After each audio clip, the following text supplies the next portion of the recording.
Lucy and her best friends, Lily, Joy, and Rhonda, were having a pajama party. They decided to watch a movie in the living room. Lucy went to the kitchen to get some snacks. When she returned, she saw that Lily was lying on the floor unconscious. Rhonda said, "I was on the phone talking to my boyfriend. Suddenly, Joy hit Lily with a pillow and she fell down. I don't know why." Joy said, "Rhonda's lying. She hit Lily with a pillow very hard, on purpose." Who's lying?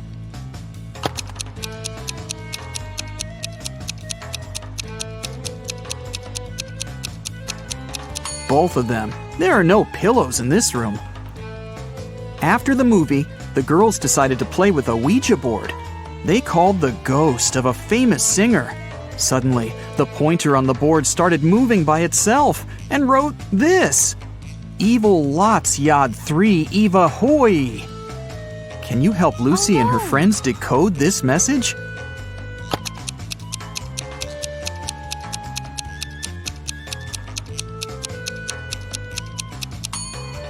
It says, "You have 3 days to live."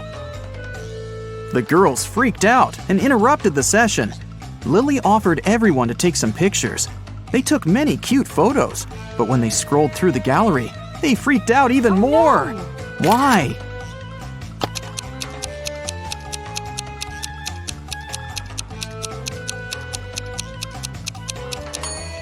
All 4 friends are in this picture. But then, who took it? Lucy told her friends it was time to get some sleep. But as soon as they entered the room, they ran out screaming. Why?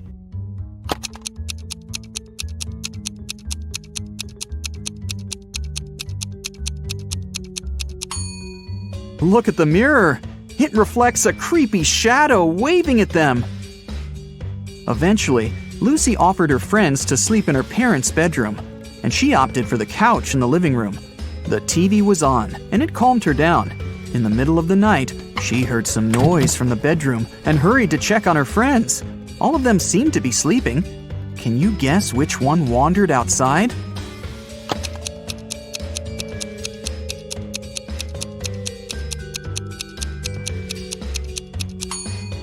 Lily. She has leaves in her hair. The next day, Lucy, Rhonda, and Lily met in the classroom. They were very concerned.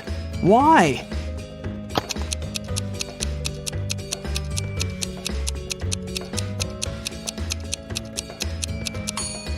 This is Joy's desk, and it's empty. She didn't come to school.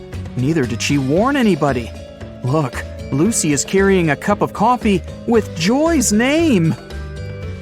Joy didn't show up and didn't answer her friends' calls. Lucy, Rhonda, and Lily went to visit her. They found the girl in bed, under a blanket. The friends got very scared. Can you tell why?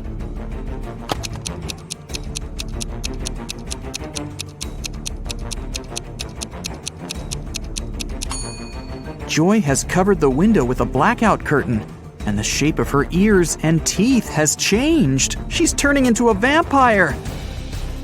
Lily decided to stay and take care of Joy. Meanwhile, Rhonda offered Lucy to visit her Aunt Vera. She ran a magic shop with different potions. When Vera heard about what happened to Joy, she said, "Okay, I need 3 ingredients to cook a healing drink. Here's the first one. When it comes to me, you go when you see red and stop at green." Can you guess the ingredient?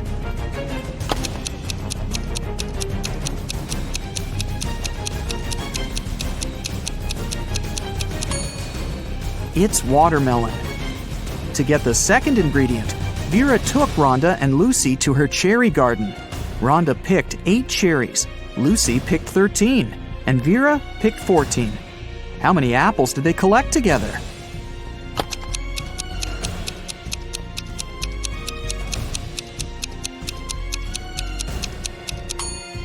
Zero. Apples don't grow in cherry gardens. Vera gave Lucy and Rhonda a hint about the third ingredient. Here it is. Can you help them crack this rebus?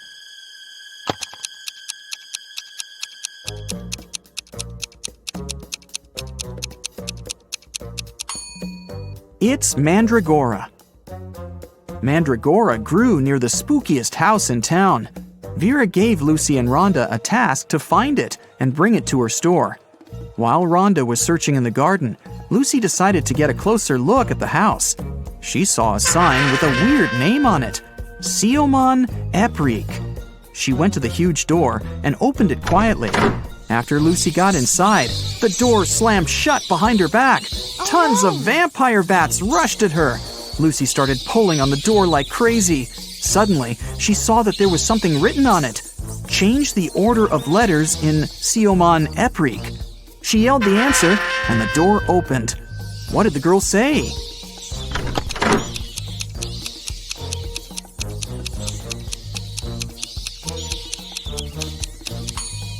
The real name of that place was Creepy Mansion. Rhonda found 3 root vegetables in the garden, but only one of them was mandragora. Can you figure out which veggie Rhonda should pick?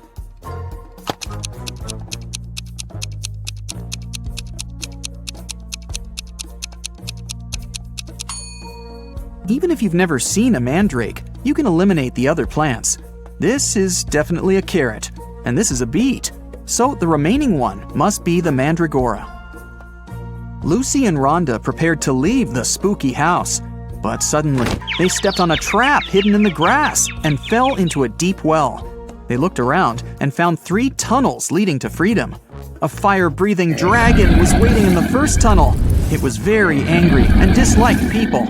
There was a portal leading into a black hole in the second tunnel, and huge cacti were growing all over the third tunnel. Their juice was poisonous to any human. Which way should Lucy and Rhonda choose?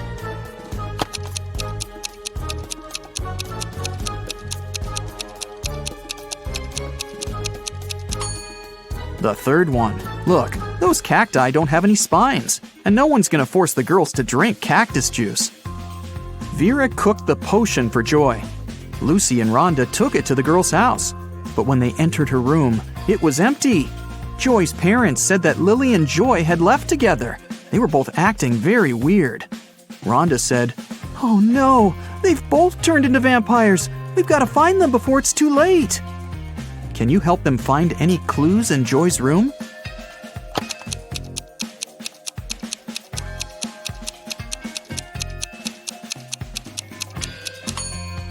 Look at her laptop. They seem to have bought train tickets to go to Las Vegas to visit Joy's granny. Lucy and Rhonda boarded the train. Besides them, there were 4 other people in the car. One of these passengers didn't have a ticket. Can you figure out who it is?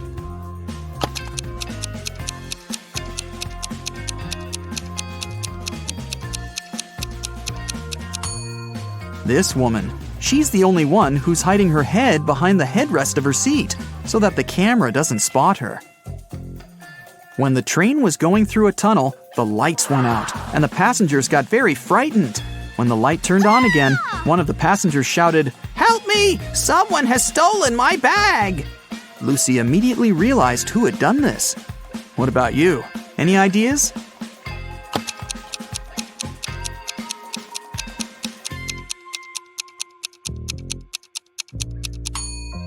Yeah, this guy. There's some makeup lying under his seat, and his window is open. He put the contents of the bag into his backpack, and then threw the bag out the window. Rhonda and Lucy got to Las Vegas and headed for the house where Joy's granny lived, but they kept coming to the wrong houses. In the first house, they met this old lady, and in the second, there was this one. Can you tell which elderly woman is dangerous?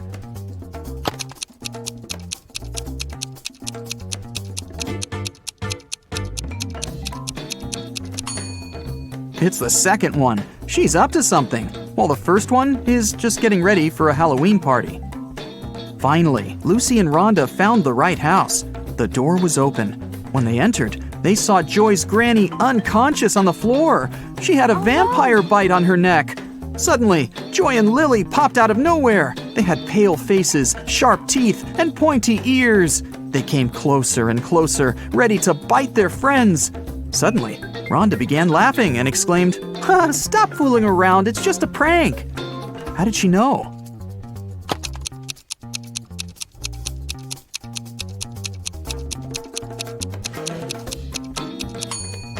The mirror reflects Joy, and Lily casts a shadow. They're not real vampires, it's just a Halloween prank. Joy went to take a shower to remove her vampire makeup, but someone poured paint into the shower head and the water turned green. Joy questioned Lucy, Rhonda, and Lily. Lucy said, "I did my laundry and then went to cook some kiwi jam. Sorry, I gotta go, it might burn." Lily said, "I took a shower and washed my hair right before you went in. What happened? Why are you so green?" And Rhonda said, "I'm studying for my geometry test. Can you keep it down, please?" Who pranked Joy?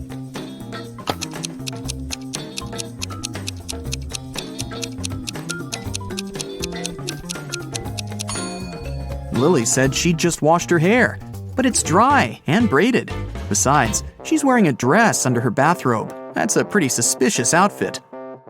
Rhonda decided to prank Lily. She took a balloon and a cupcake paper cup. She filled the balloon with some water and put it into the paper cup. Then she added some shaving cream on top and decorated it all with sprinkles. Now it looked exactly like a real cupcake. Rhonda was very proud of herself. Suddenly, she heard other girls entering the kitchen. Rhonda left her cupcake on a plate, along with real cupcakes, and hid under the table. Lily, Lucy, and Joy entered the kitchen, saw the cupcakes, and decided to eat them. Can you tell who took the prank cupcake?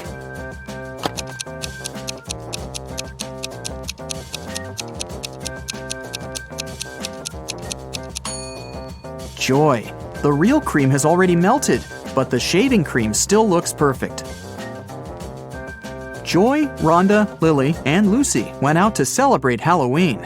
They knocked on the neighbor's door. Mike opened the door. The girls shouted, "Trick or treat!"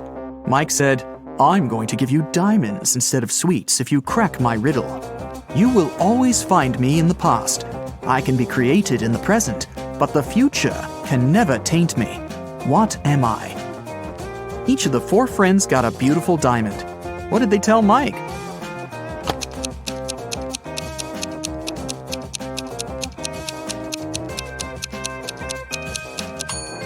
The correct answer is history.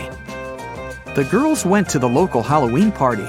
The hostess didn't want to let them in without a password, but they didn't know it. The woman liked their costumes, so she gave them a little hint. "I eat clams. I live in the ocean. I move slowly. I have 5 arms. What am I?" In no time, Joy, Rhonda, Lily, and Lucy were inside. So, what was the password?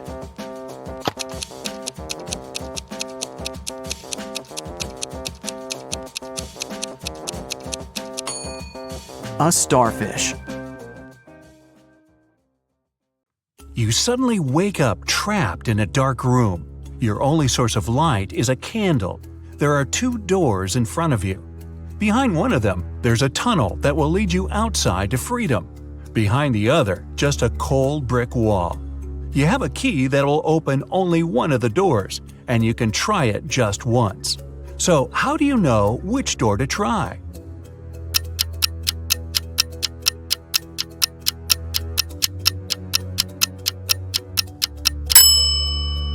Hold the candle up to each keyhole. The flame will move near the door that leads outside. You escape to freedom, but you need to send some important documents to your friend Beth.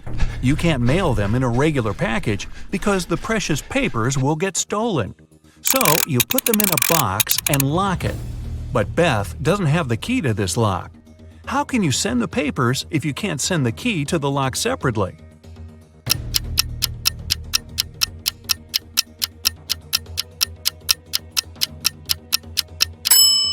First, send the locked box to Beth.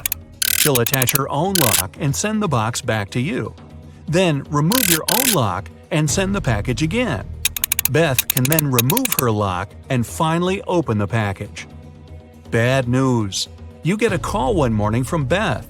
She says the crucial documents were stolen from her office. They'd been on the desk the evening before, but are nowhere to be found this morning. You immediately go there to question the employees. In no time, you gather 3 suspects. Sean said he had been at the movies last night. Michael had taken his girlfriend to an amusement park. and Christina was at a prestigious art gallery. Who's lying?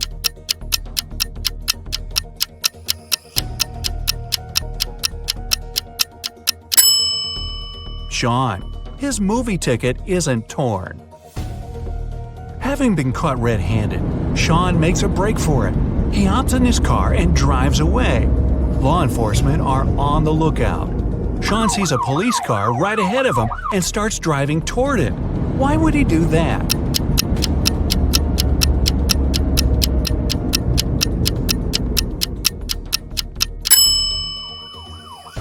He was on a bridge. He needed to go toward the patrol car to get to the other side and make his escape. No such luck for poor Sean. He gets caught and locked up. But he starts hearing rumors of an inmate planning to break out. The guards have two suspects. First, a quiet bookworm who spends most of his days with his nose buried in sci-fi novels. The second, a big burly tattooed guy who's always working out. Who should Sean become friends with if he wants to get out of here?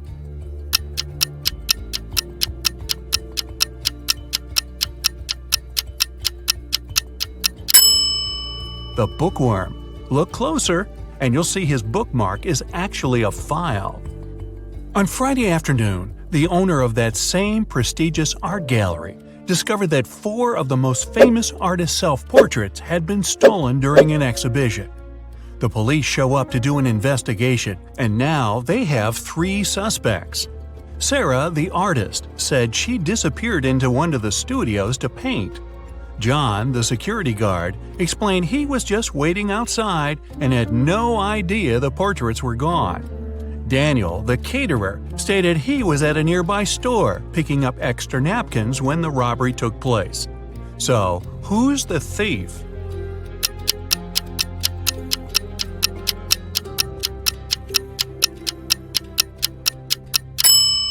It's the security guard. He couldn't have known the stolen paintings were portraits if he was standing outside. As fate would have it, there was another incident that night.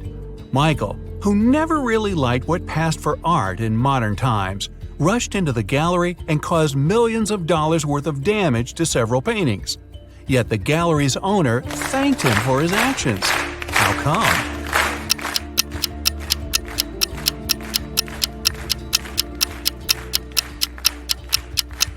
Michael is a firefighter. The water from his hose damaged several masterpieces, but he still managed to extinguish the fire and save many more works. They awarded Michael a big check in gratitude. He heads home just in time to get his 5 kids all packed up for a camping trip that weekend. Mike and his wife are really looking forward to having the weekend for themselves to relax. But when they woke up on Saturday, they discovered the check was missing from their safe. Once the officers showed up, they interviewed the 3 people who were in the house that morning. The chef said he was in the kitchen getting school lunches packed. The cleaner said he finished cleaning quickly that day and left early. The butler had just gotten back after taking the kids to camp 3 hours away. Who's lying?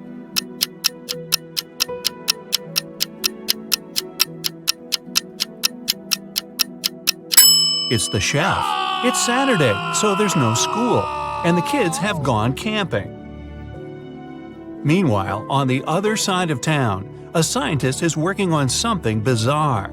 He invites Kevin and Claire as blind test subjects for his new serum invention. He gives them each a glass of ice-cold lemonade. Kevin drinks his fast, but Claire apprehensively waits to see the side effects on him first. After 2 hours, nothing happens. So she drinks her glass. 2 minutes later, her skin turns green. If both the drinks had the serum, why was only Claire affected?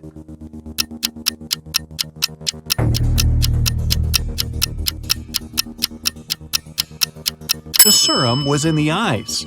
Since Kevin drank his fast, none of it got in the lemonade. Claire runs out of the lab in horror. She gets in her car and speeds off. As she's driving down a long, empty road, one of her tires pops off. Good thing she has a spare in the trunk. But here's the problem. She now has no lug nuts to put the spare on with. So, what should Claire do?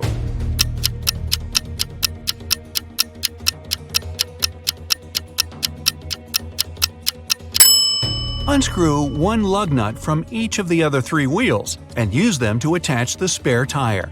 It'll be enough to get to the nearest garage safely. As Claire is putting on her spare tire, the scientist catches up to her. He hands her 4 pills and tells her it's a complex cure to the green face serum. 2 of the pills are an antidote, and the other 2 are a catalyst that activates it.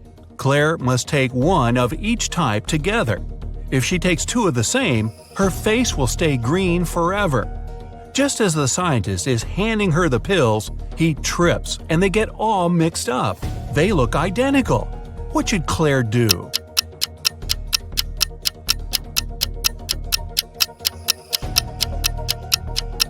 Grind the tablets up, mix all the powder together, and divide it in 2 parts. Each half will have the same amount of catalyst and antidote. It worked, and just in time. Whew! The next day, Claire has a big calculus exam. But funny enough, all the students in the class refuse to take it.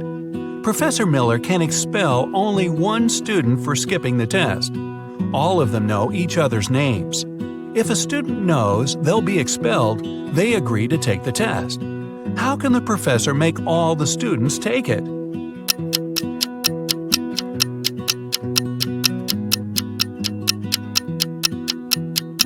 She should tell them she'll expel the student whose name comes first alphabetically. Then this person won't skip the test. The next person on the list won't skip either, and so on until the end of the list.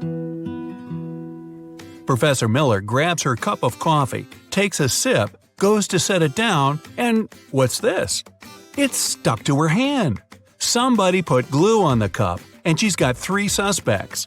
Look carefully to find out which student is playing tricks on the professor.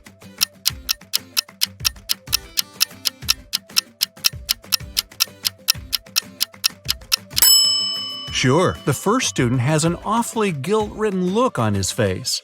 And the second student's smile looks just like pride for a job well done. But look closer at the third student's pocket. Yep, it's the tip of a glue bottle. Professor Miller is so annoyed by her class's shenanigans, she decides to change her career. Wow. She opens a shoe factory. She's so successful that she builds a second one in another city.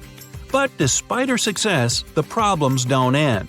Her employees keep secretly taking shoes from the plant. What can she do to resolve the issue?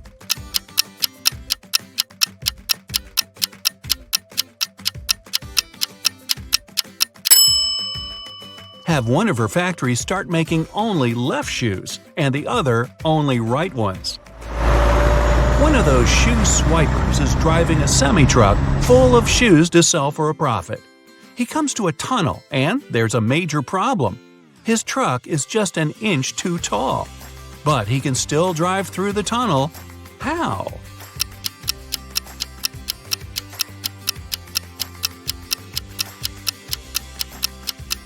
Let some of the air out of the tires. It'll lower the truck just enough.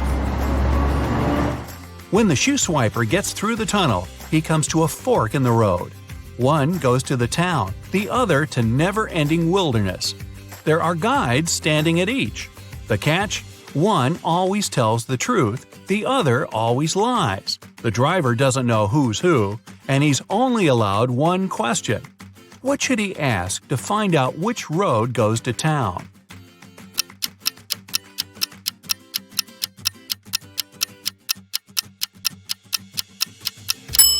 Ask either one of the guides which road the other would say is the right way.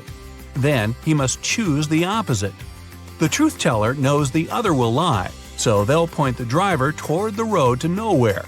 If he asks the liar, they'll know the other guard would honestly point him toward the town, so they'll again recommend the road to nowhere. The shoe thief takes the road to town, but he has another puzzle to answer before he's allowed to enter. The guard at the gate asks him one simple question. What's the logic in the order of the following words? fun, blue, B, more, and dive.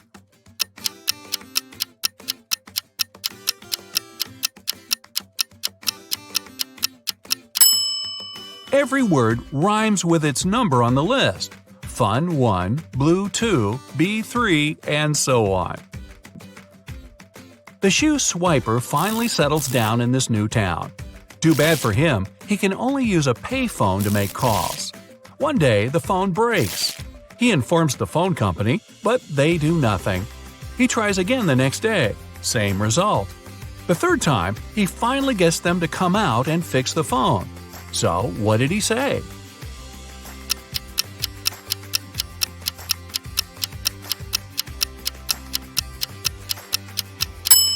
He claimed that people were making calls without paying. A tragedy in the artist's house. Ryan was a famous artist. Unfortunately, when he was 60, he had an accident that left him blind.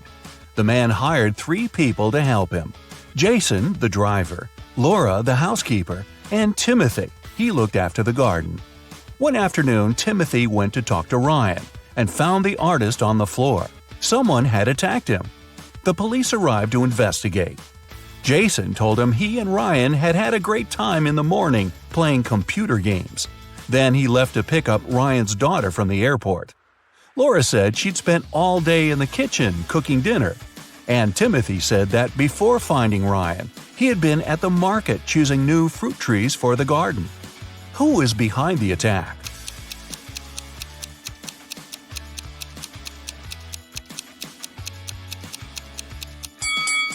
It was Jason. Ryan was blind and couldn't play computer games. Bizarre guests. When Melissa was traveling around Europe, she met several girls who were from the same city as her. They got along very well. When all of them returned from the trip, Melissa decided to organize a get-together and invited them to her house. The girls came with a big cake and lots of colorful balloons. But even before they touched the food or drinks, Melissa felt dizzy and lost consciousness. When the girl recovered, she was having a splitting headache. There was nobody around, and all her money and other valuables were missing. Melissa looked at the photos taken before she fainted. After examining them for a couple of minutes, she understood what had happened. Can you figure it out?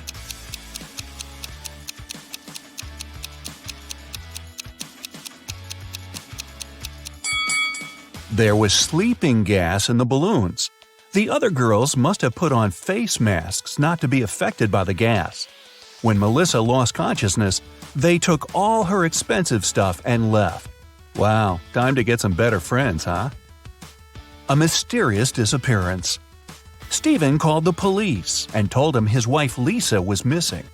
She called her husband at 8 in the evening and told him she was about to go home, but she never arrived. The police questioned 3 suspects. Ashley, Lisa's best friend, said she had just returned from her vacation. Mark, the neighbor, was sure he'd seen Lisa in the afternoon, driving off in her car. And Paul, Lisa's colleague, told the police he'd spotted the woman in a shopping mall in the evening. Who's lying?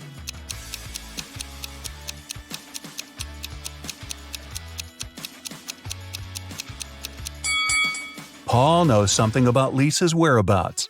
The woman wasn't in the shopping mall that night. She was at a movie theater. A call to the police. Amanda was going through a deserted park when someone hit her on the head. When she recovered, her bag, along with her phone, money, and documents, were gone. There were no people around but for one elderly lady.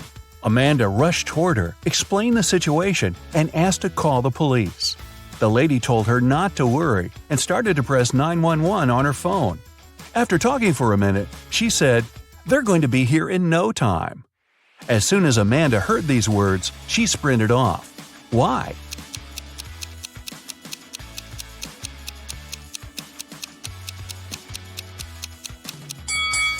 Amanda saw the lady's phone didn't have any signal. Then how could she call the police? A suspicious senior citizen. A date. Betty was on cloud 9 after 2 guys asked her out. But she felt she couldn't give hope to both of them. She had to choose one. Stephen was her secret crush. From a rich family, handsome and smart. She'd been dreaming about him for a year. John was a good guy too. She knew for sure he was kind and funny. The girl was at a loss. Which one should she pick? Any ideas?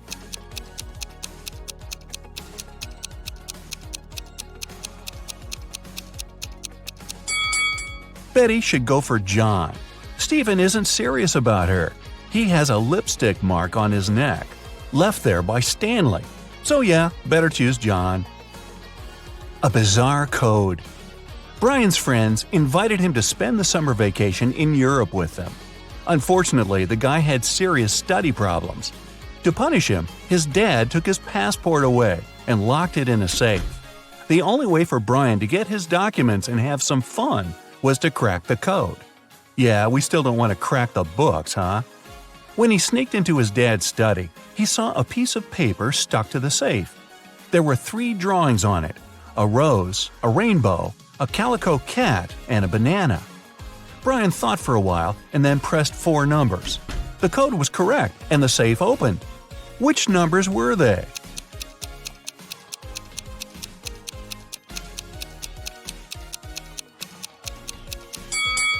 (2731). Each digit corresponds to the numbers of colors of the objects in the picture. An anxious husband. A man called the police. He could hardly talk. "My wife! She got into a car accident!" When the police arrived, the woman had been already rushed to a hospital.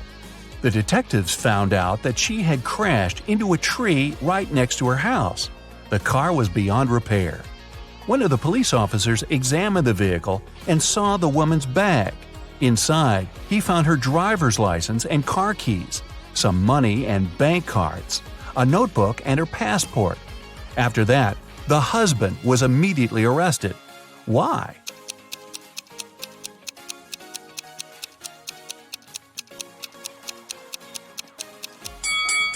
How could the woman's car key be in her bag if she was driving? That's a good question. Find the thief.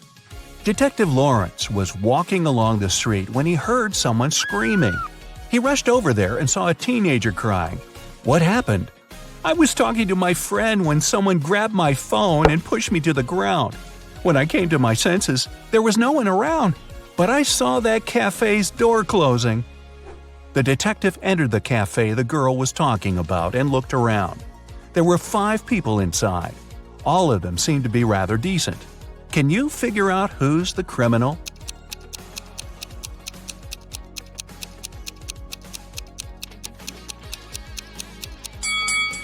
It's the man near the coffee machine.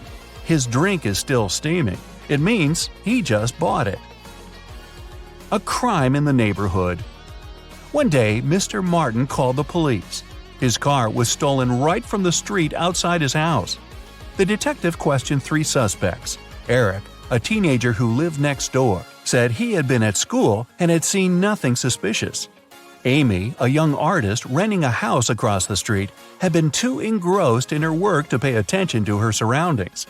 But Mr. Brandon, an elderly man whose house was next to Amy's, accused Eric of taking the car. Mr. Brandon was having his breakfast when he saw the teenager get into the vehicle and drive off. Strangely, after his words, the police officers arrested the elderly man. Why?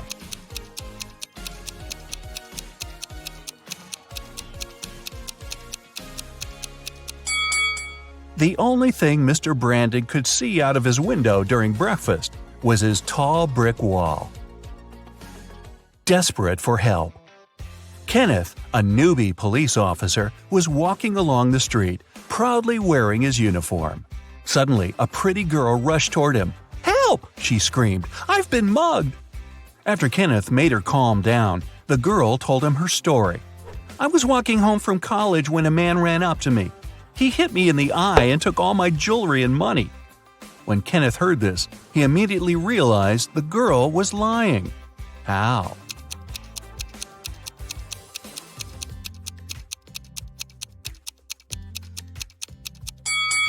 The girl was wearing glasses. If the criminal had hit her in the eye, Her glasses would have been shattered. A runaway wife. Sharon's husband was a wealthy businessman. He never had time for his wife. One day, the young woman had enough. She took some money and ran away. She knew it wouldn't be difficult for her husband to find her. That's why she tried to be as discreet as possible. The next hotel where she checked in was good, but nothing special. She hardly had enough time to unpack her things when someone knocked on the door. The man said he was from the reception. But when Sharon opened the door, she realized her husband's people had found her. How did she figure it out?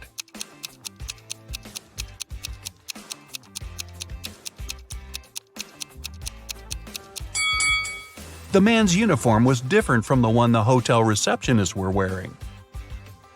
A missing collection. Mr. Bernard had an unusual hobby. He collected rare watches. One day, he came home and discovered his collection was gone. He called the police. They decided to start by questioning the man's neighbors. George said he had a busy day – meetings, video conferences, emails. Anna told police she had been feeling unwell since the very morning. She canceled all her plans and stayed in bed. Jason said his car had broken down and he'd been repairing it for the whole day. One person seemed suspicious enough for the police to arrest them. Who was it?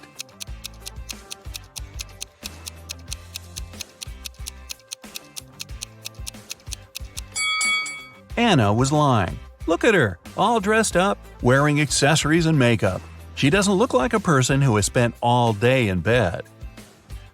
A blatant lie. A famous pop singer, Anthony Black, was attacked after his concert. He was taken to a hospital. The police questioned several of his fans. Linda was crying. "I took Anthony's autograph and couldn't wait to boast to my friends about it." Lisa said, "I asked Mr. Black to sign his photo. After I got it, I went to buy a coffee." Jason added, "Anthony was super nice and friendly. I didn't notice anything strange." The police immediately arrested the fan who seemed suspicious. Who was it?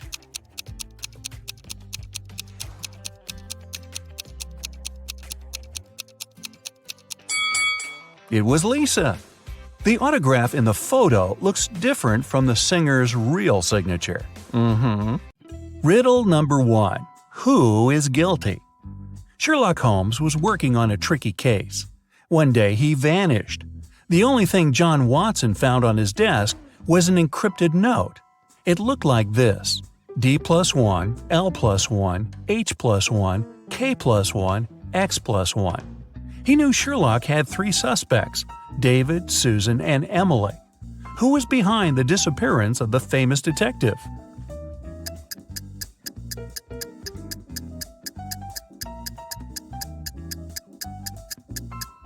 John Watson cracked the code. D+1 equals E, L+1 equals M, and so on. Emily knew where Sherlock was. 2. Generous grandfather. Jason and his grandfather were very close. They spent a lot of time together. Their favorite entertainment was to crack detective riddles. Unfortunately, the elderly man passed away unexpectedly. His lawyer informed the relatives that the grandfather had hidden all his money, and he was a wealthy man. The one who would find it would get all the inheritance. Jason realized the grandfather wanted him to get everything.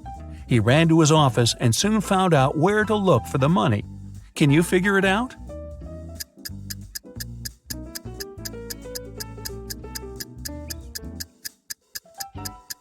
There's a cross on the picture with an apple tree that's hanging on the wall. Jason has to look for the money there. 3. The second riddle. When Jason reached the tree, he found a small box. Inside there was a note with a rebus puzzle. After looking at it for a while, the guy darted off. Where did he run?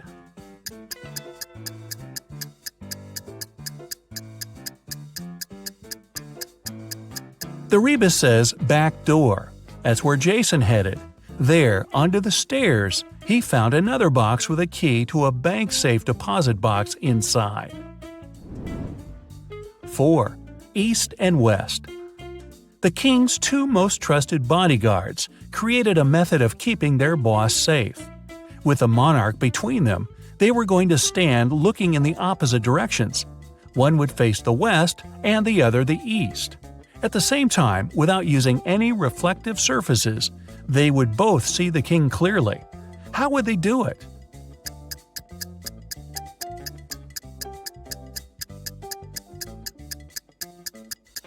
They would be facing each other. 5. Attacked neighbor.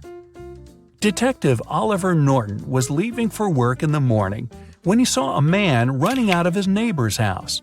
He stopped the guy, who said his name was Paul. He came to visit his colleague about 30 minutes ago and saw him fighting with a man. The door was locked and Paul couldn't get inside to help. While he was trying to find the way to enter the house, the criminal left.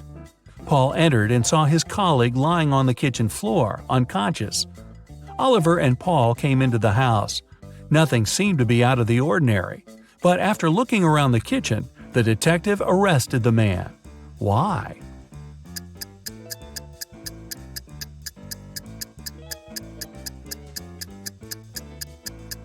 Paul was the one to attack Oliver's neighbor. If his words had been true, fried eggs would have been burned after 30 minutes of cooking. 6. Diving disaster. You're a scuba diver who's exploring the seafloor on your own. After visiting one cave after another, you find out you've lost your way. You start panicking because you have barely enough oxygen to make it back to the surface. Suddenly, you see the cave you're in has 3 exits, but one of them is guarded by 3 giant jellyfish, the second by electric eels, and in the third opening, there are huge whale sharks. Which passage should you opt for?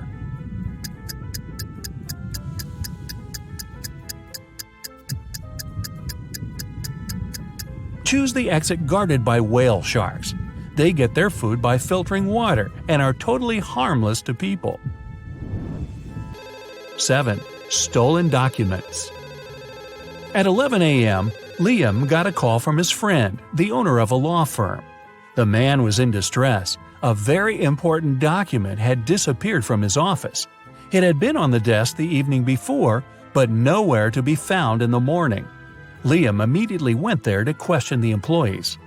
In no time, he had 3 suspects. Elijah said he had spent the previous evening at the movies. Mason had taken his girlfriend to dinner, and Evelyn had visited an art gallery. It didn't take Liam long to understand who was lying.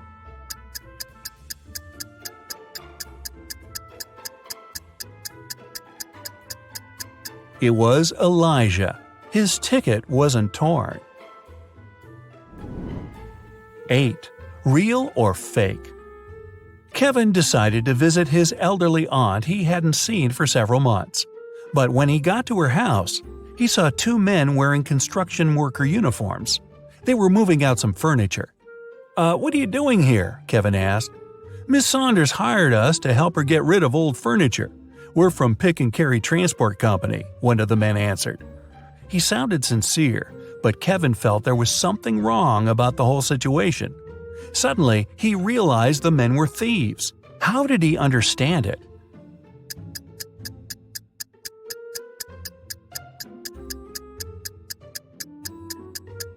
There was no company van near the aunt's house, just a dark car with tinted windows. Plus, why were the men wearing construction worker uniforms if they were movers? 9. Anxious wife. Ryan got into a car accident. He was badly injured and lost his memory. The man was rushed to a hospital.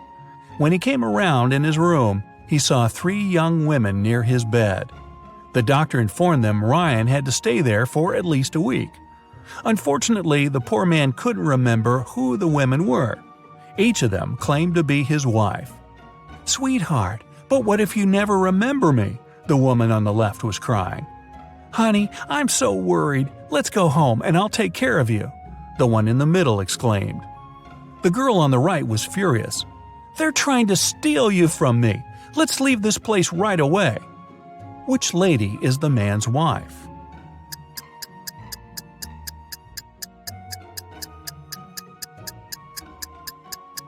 The woman on the left was crying. She's the only one who's worried. The other two want to take Ryan away from the hospital, but he's injured and needs medical care. 10. Gas station accident. Brian was driving home late in the evening when he noticed he was running out of gas. He stopped by at a gas station to fill the gas tank and buy some snacks. When he came up to the employee to pay, she told him $5.05. Brian paid, went outside, and called the police to report an emergency. Why?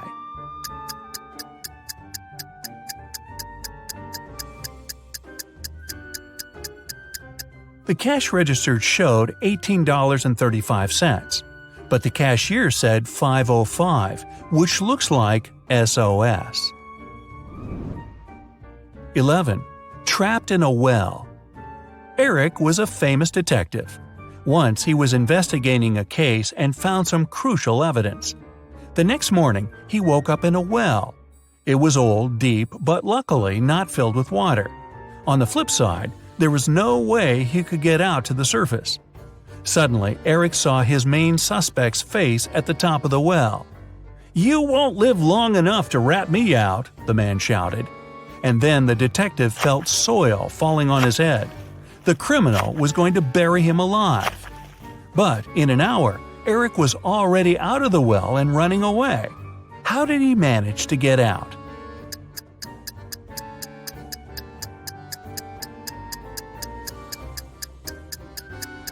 The detective started to shake off and tamp down the soil that was falling into the well. He was getting closer and closer to the surface until he managed to jump out and run away. 12. Winter escape. Mark and Liza had been dating for 2 years. One day, the guy came to his girlfriend's house. He was going to propose to her. But when he made it there, he found Liza with another man. Mark was furious. The other guy got scared and rushed out of the house. Liza was shouting it was his brother, but Mark knew better. Unfortunately, he hadn't seen the guy's face clearly. When he ran outside, he saw 3 men. Which one is Liza's lover?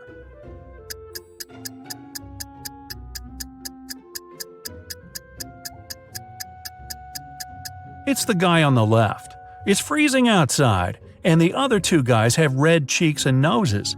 But the third guy's face is pale because he just left a warm house. 13. A bus driver. A bus driver is heading down the road from Los Angeles to Las Vegas. It's been a long day and he's worn out. He yawns several times and ignores a stop sign. A police car is passing by right at this moment. The officers inside see the driver turning the wrong way onto a one-way street, but they don't arrest him. Why?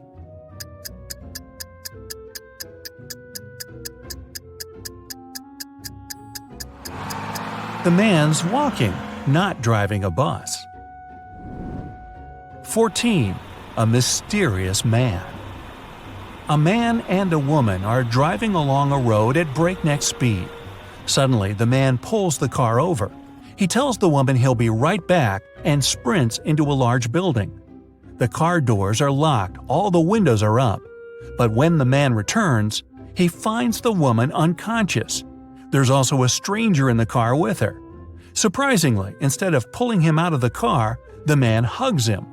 Who is the stranger and how did he enter the car?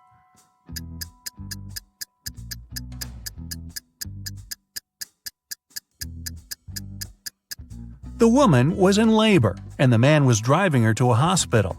By the time he returned with a doctor, the woman had already given birth and passed out from exhaustion. The stranger in the car was the man's son. Well, that's a happy ending. Guess the weight. Jake was buying veggies for his lunch recipe. He purchased a bag of carrots when a shady man approached him and told him, "Sir, I don't have any money with me, but I really need those carrots. Let's make a deal. If I write your carrots' exact weight on this paper, you'll have to give them to me. If I don't, I'll give you my watch." Jake agreed, thinking there was too small a chance for the stranger to guess the number correctly. The mysterious guy scribbled something on the paper and gave it to Jake. As soon as Jake read it, he handed him the bag of carrots. What did the man write on the paper?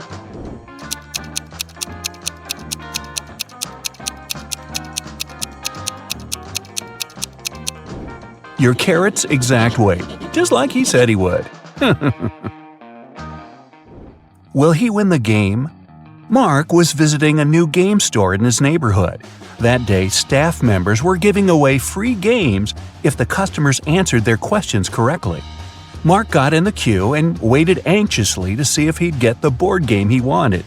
When his turn arrived, the staff member said, "What has 6 faces but doesn't wear makeup, has 21 eyes but can't see?" Mark was relieved when he heard the riddle, and as soon as he answered, he got the game. What was his reply?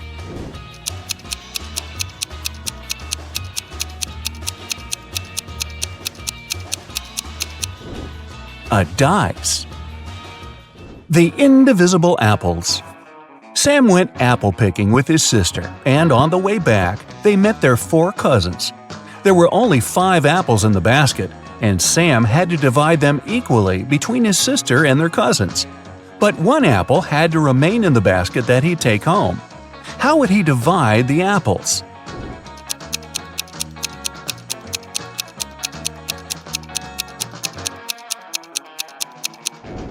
He'd give 4 apples to his 4 cousins, leaving 1 apple in the basket for his sister, and walk home with her. The new retail store. John's friend Susie opened a new retail store, and she came up with a new method to price her stock. A tie cost $15, a belt $20, a beret $25, and a blazer $30. Using this method, how much would a handbag cost?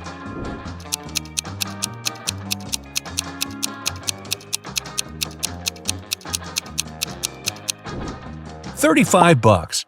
She's charging $5 for each letter you need to spell a clothing item. The apple tree. Simon won the title for being the smartest person in his town. One day, he woke up in an evil scientist's basement. Oh, who would have thought? Who wanted to prove that Simon was cheating at each test. So he broadcasted the event live on social media to prove his point. He said, "All right, Simon, I'll ask you a simple math question.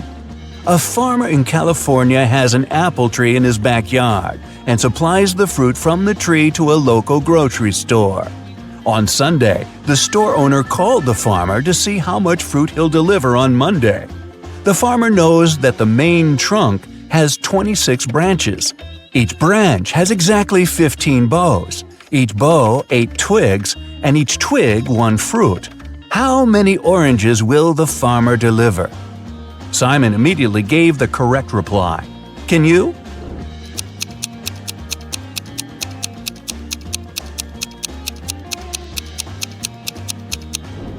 "None," said Simon.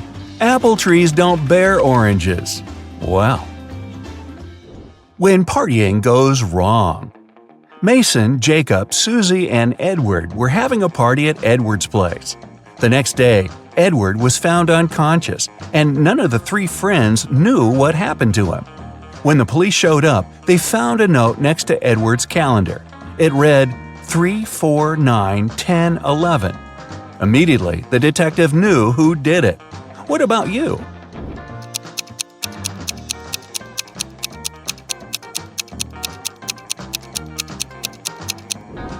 It was Mason. The note was next to a calendar. Take the first letters, transform them into months, and you get Mason. 3 equals March, 4 equals April, 9 equals September, 10 equals October, 11 equals… which one is that? Where's Mary?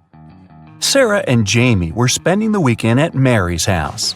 On Saturday, they went to bed late, and when they woke up the next day, Mary was gone. She left a note on her nightstand that read, "Come find me here, noon-DL."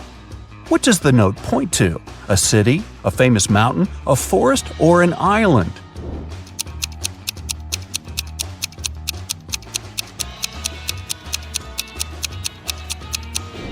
A city. If you unscramble the letters, it reads London. The right door. Mike was driving for 7 hours on the freeway when his tire blew up. He called for help, and they said it will cost him $200 to fix it. He was angry because he was thirsty, hungry, and didn't have any money. In front of him, still sitting in the car, 3 doors appeared, each with signs above showing where they lead. The first is full of food: burgers, spaghetti, lobsters, and pizza. The second is topped with beverages, from energy drinks to sodas and iced teas. The third door has $1 million in cash. Which door should Mike open first?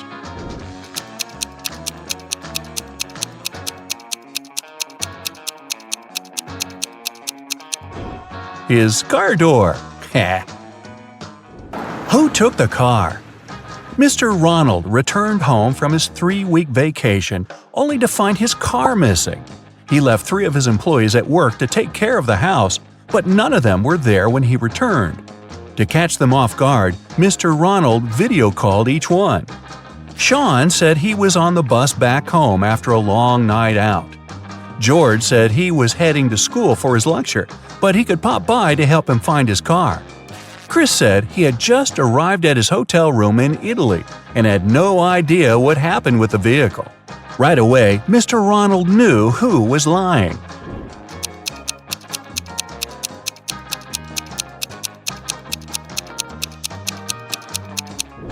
It was Chris. The clock behind him showed the exact same time as the one on his phone. He wasn't in Italy. The correct path. Luke was hiking in the mountains for 2 days when he got lost. He came across 2 paths. One leads to a nearby town, and the other one will get him lost forever. There are 2 twin girls there who know which way leads to the town. Luke can only ask them one question, but there's a catch. One of the girls always lies, and the other always tells the truth. And Luke doesn't know which one will be truthful. 25 minutes later, Luke arrived at the nearby town. What did he ask the girls?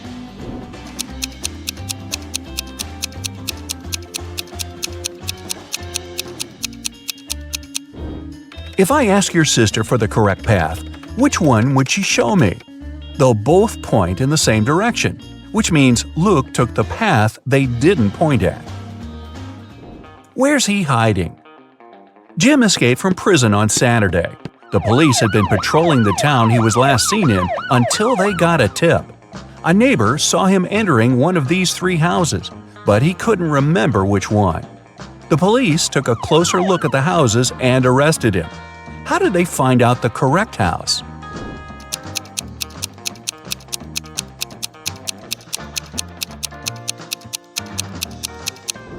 It's the last one on the right. The car is facing the road, a common technique people on the run use to get away without losing time. Where does she live? Mia left her mother's home because they had a big argument. Her mother wanted to know where her daughter was going, but when she got back home from work on Tuesday, Mia was still missing. Mia didn't have a phone, and her mom didn't know where she went. 2 hours later, she found out where she was staying. How?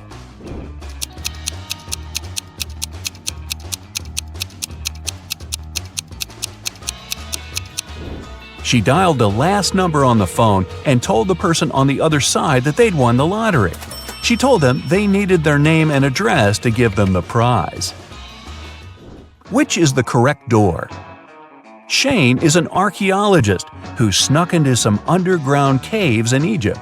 When the guards spotted him, they started chasing him. He ran fast and came across, guess what? 3 doors. Behind the first one were 4 aggressive crocodiles. Behind the second was an explosive device that would go off in 5 minutes. And behind the third was a dirty pond filled with bacteria and parasites. Which door should he pick?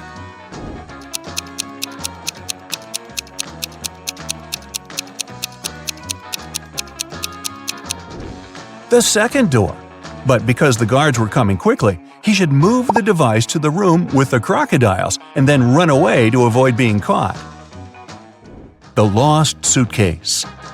Jenna and Neil got back from their holidays in Hawaii. Upon returning, they discovered that their suitcase never made it into the baggage claim area. It was either lost or taken by somebody. The briefcase had a lock on it. When airport security showed up, they questioned 3 people with some convincing alibis. The steward said he checked the plane and couldn't find any luggage. The captain said the suitcase was probably forgotten in Hawaii, but nobody would open it because it was locked. The airport security guard said he just called the airport in Hawaii, and nobody knew what happened. Immediately, the police arrested the captain. Why?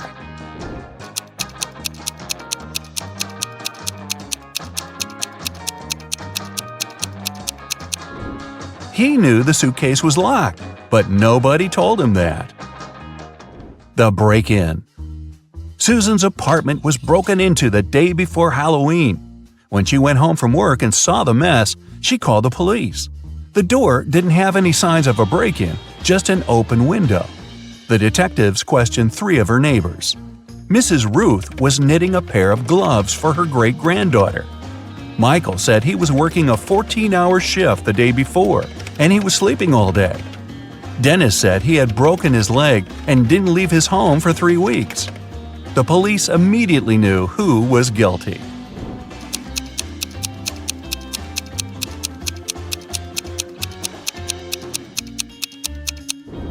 It was Michael. He was the only one able to climb into a window. Wait a minute, you don't think Granny could do that? You should see her doing burpees. Uh-oh, Allie was missing for days when her husband Orson called the police to report it. Detective Wells arrived at the scene and found her purse buried in the garden. Inside, there was a note that read, "It's a sign, you're mine. I redesign your new life." The police had 3 suspects with unusual names: Orson, her husband, Ryan, her best friend, and Atlas, her brother. Who took Allie?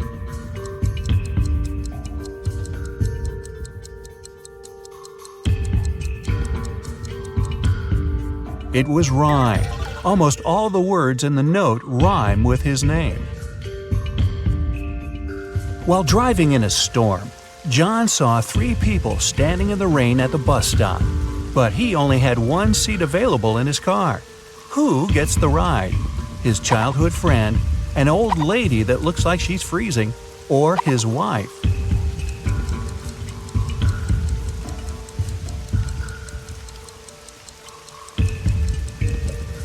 John asked his childhood friend to drive the old lady to the hospital and then take the car back to his house, and John himself will wait for the bus with his wife. Mark is locked in a 30-foot-tall cell with an earthen floor and a window near the ceiling. There's nothing else in his room but a shovel and a bed. The entrance is blocked with concrete. How can he get out?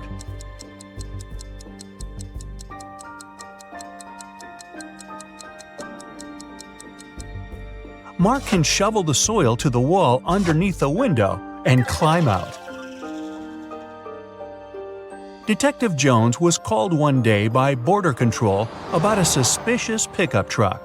Every day, the vehicle went back and forth between 2 countries with a large sack in the back of its truck bed. When the detective opened the sack, it was filled with sand. What was the driver smuggling?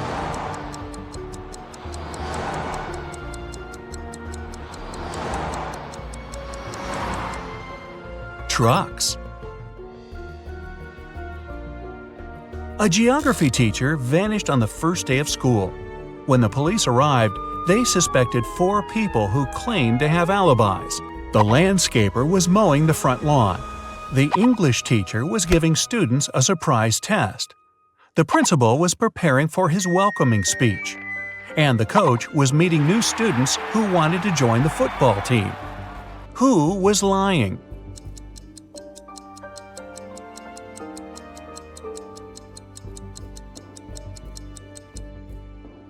The English teacher, of course!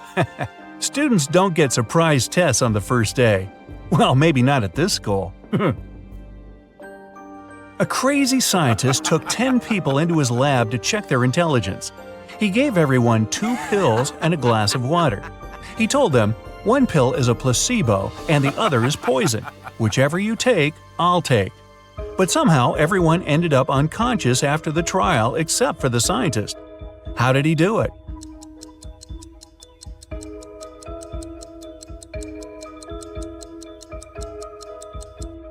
Both pills were placebo.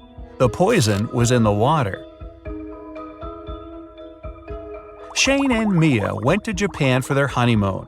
Only Shane came back, and Mia's family called the best detective in town. What should be the detective's first move? Inspect Shane's suitcase. Inspect Shane's house. Call the travel agency Shane and Mia used.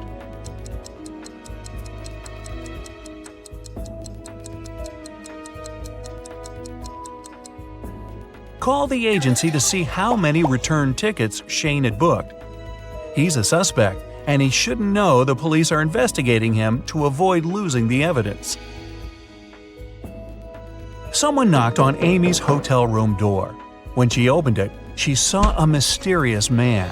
He apologized and said he'd mistaken Amy's room for his. When he left, Amy called the police. Why?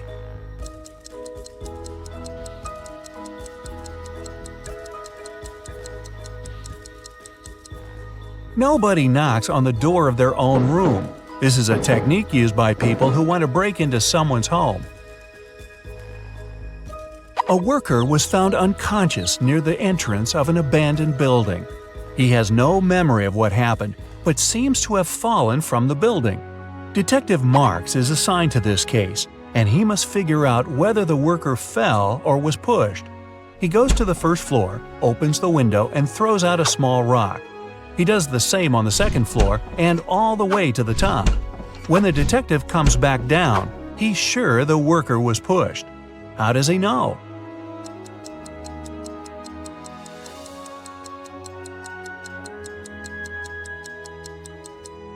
He had to open windows on all floors to throw out rocks. This was an abandoned building, and someone closed the window right after pushing the worker. James ordered a coffee from his local bakery, put in some sugar, but then noticed a fly in his cup. He told the staff member, and they took back the coffee and brought him a new one. But when he got a sip, he got angry. Why?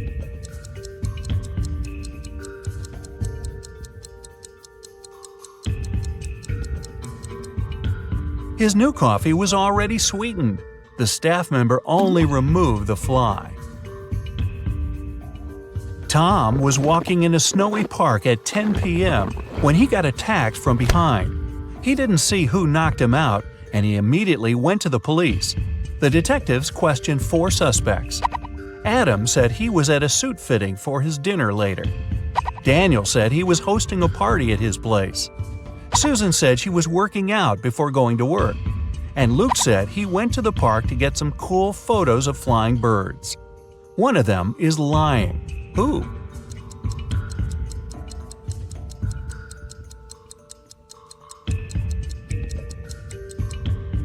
It's Luke. It's next to impossible to see birds at night in winter. Right before the final soccer match, the team's goalkeeper went missing. The police arrived and they had 3 suspects from the rival team. Mike said he was signing autographs for his friends. Jake said he had broken his ankle and he was getting a massage. John was training at the gym before the match. The police immediately knew who did it.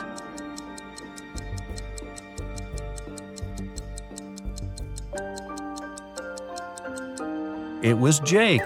You don't get a massage when you break your ankle. A doctor walked into an unconscious patient's ward. There, he saw a nurse buttoning up her shirt. As soon as she noticed him, she exclaimed, "It's not what you think." The nurse isn't lying, but why was her shirt unbuttoned in the first place?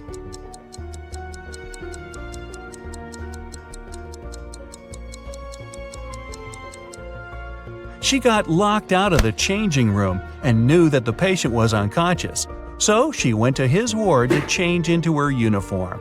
Yeah, I believe her. A group of 6 friends decided to check out an abandoned house in their neighborhood. When they arrived, Mark, one of the group, warned his friends not to go in, but all of them ignored him and walked in anyway. Mark stayed outside, but his friends never came out. What did he see that stopped him from going into the house?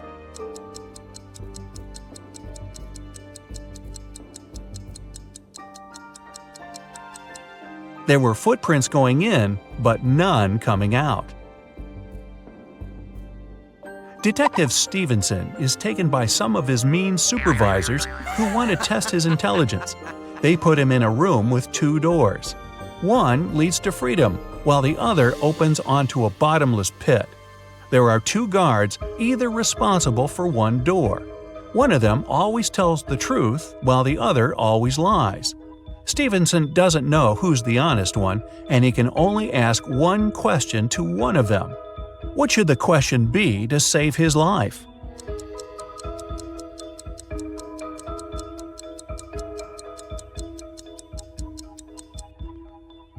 If I ask the security guard next to you which door leads to freedom, what will he say? The honest guard will say that the liar will point to the dangerous door. The liar will point to that one too. No matter who Stevenson asks, he should pick the door neither of them will point at. Melissa is walking down a dark alley when she notices a dark figure following her. She walks into a restaurant and sits at a table. The mysterious figure does the same. Then she yawns and immediately knows she's got a stalker. How?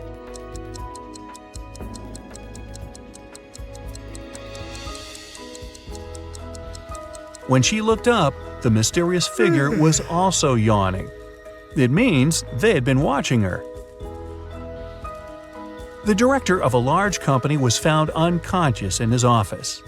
The police showed up, saw the messy office, and realized that a fight had gone down. They went to his secretary and asked to see the list of visitors that day. Immediately, they knew who did it. How?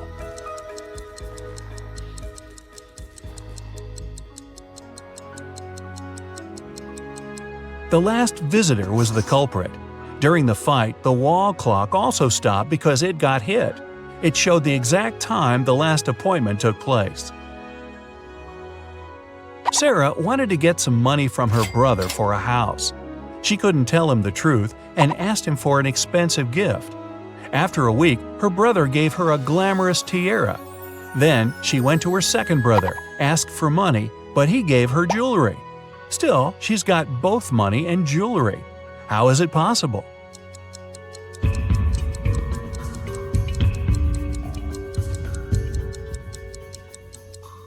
She asked for a similar jewelry item and sold one of them. Susie went on a dating website and found 3 guys that she liked, all with some very impressive backgrounds. But only one of them is telling the truth. Can you guess which one?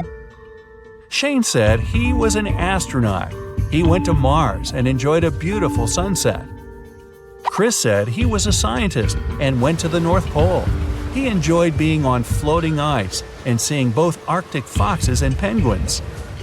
Dylan said he was a pilot, and once he flew his helicopter so fast he broke the sound barrier.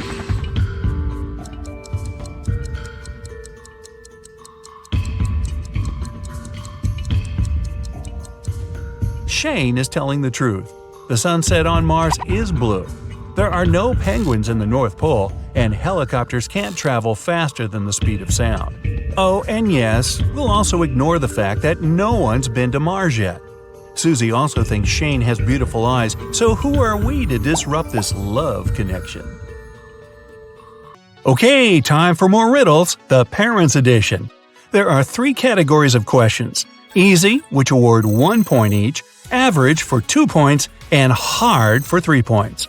We're going to start with the easy ones. Remember, every correct answer gives you 1 point. Jason and Steven are home alone with their kids. Jason is talking to his mother, and Steven is watching a baseball game on the TV. Who's being negligent?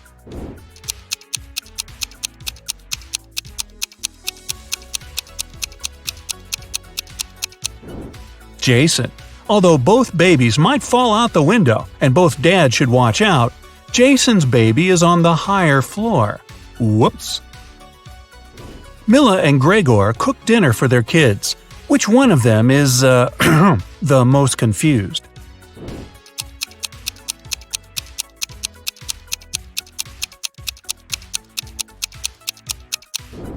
Mila. She accidentally mixed up the plates. She gave the dog her daughter's food and is about to feed her daughter dog food. Yum. Sabrina and her son went to the mountains to spend the day sliding. Adam is barbecuing in the backyard while watching his daughter. Who's not watching their child properly?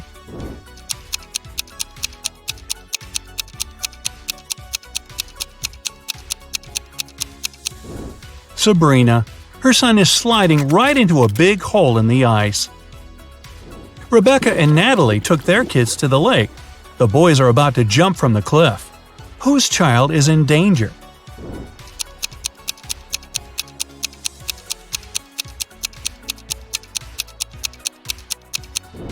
Natalie's. There's rocks under the cliff her son is about to jump from. Megan and Rachel were cleaning their kids' rooms. Rachel noticed her son's phone and decided to check it, and Rachel found her daughter's diary. Who's in trouble?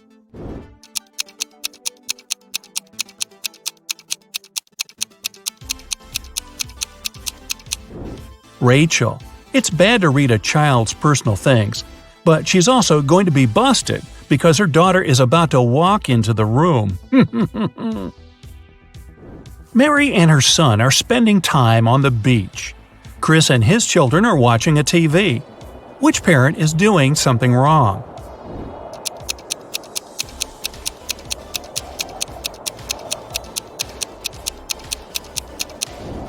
Mary. It's dangerous for anyone to be in the water during thunderstorms. Now we're moving to harder questions. Every correct answer awards 2 points. Meredith is teaching her daughter to do her makeup. Beverly is teaching her teenager to style her hair. Which mom is doing something wrong?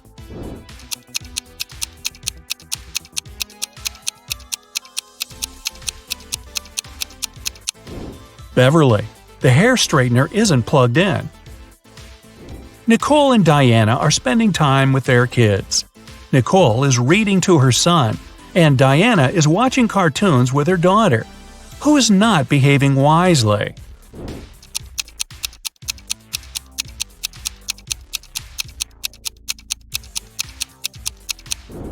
Nicole. She forgot about the food that she's cooking in the oven, and it's burning. So it's going to be takeout tonight. Bradley and Ryan's sons are blamed for painting a face on a neighbor's fence. Both boys denied doing it, and both fathers believe their sons. Who's been misled?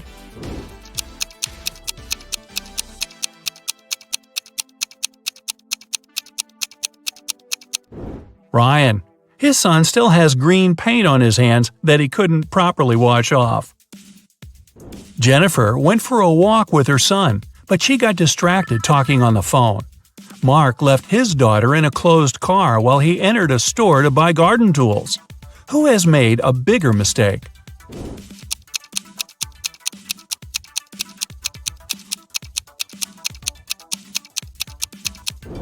Mark. It's dangerous to leave people or animals in a closed car, especially in the heat, when the car warms up very fast and there's a lack of fresh air inside. Brian is teaching his teen son how to drive, and Nancy is cooking a dinner with her daughter. Who isn't being wise?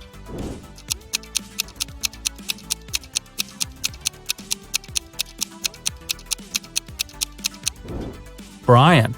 Nancy's daughter seems to be old enough to cut an apple, especially under supervision, but Brian can't control all of his son's actions in the car. Martha and her son went to the jungle, and she stopped to take some selfies. Peter took his son camping, and he's setting up the tent while his son is trying to light a fire. Who's not being smart?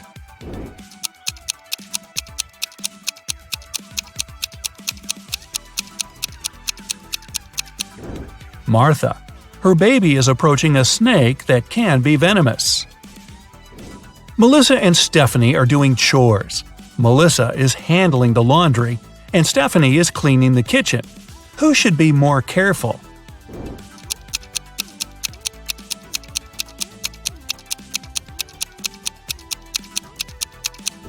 Stephanie. Her daughter put her cell phone in a dishwasher. Tiffany and Michael's sons came back home after a study evening at their friend's house. Neither parents are suspicious. However, someone's son wasn't studying tonight. Who overlooked a party guy?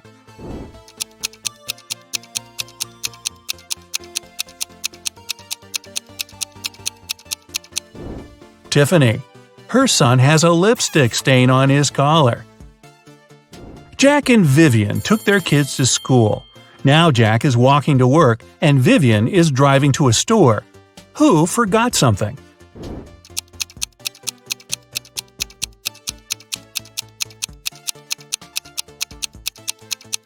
Jack. He's still wearing his daughter's pink school backpack. Looking good, Jack. Charles and Penelope cooked breakfast for their kids. Which parent probably didn't get much sleep the previous night?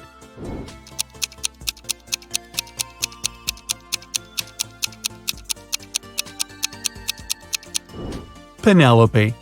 She gave her daughter a raw potato and didn't even peel it.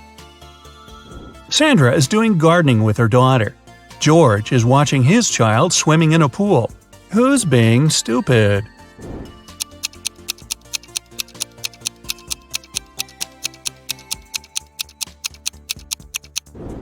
George. He fell asleep and left his son in the pool unsupervised. What's more, the boy took off his armbands and can drown. Uh-oh. Elizabeth and John's daughters came home. They said they were doing a group science project, and both parents believed their daughters. Who didn't detect a lie?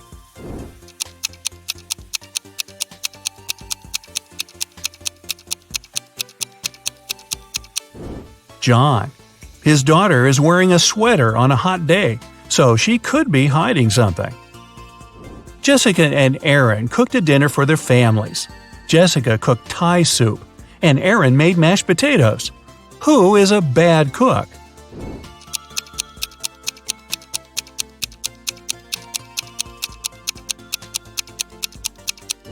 Jessica. Her daughter poured her soup in a flower pot. Travis didn't let his daughter go to her friend's birthday party and told her to do her homework all day. Christina's son had to spend the day in his bedroom too, instead of going to the movies. When the teenagers came down to dinner at 7 o'clock, which parent didn't notice they're being lied to?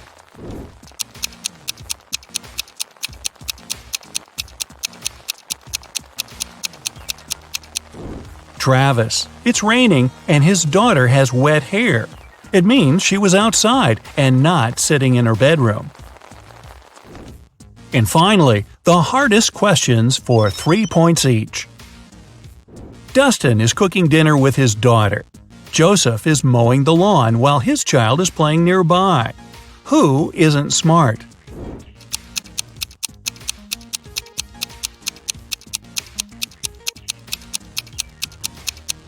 Joseph.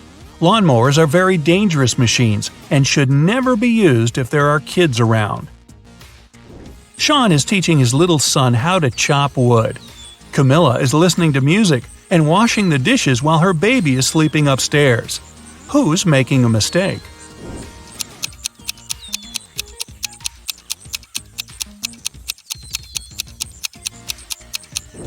Camilla.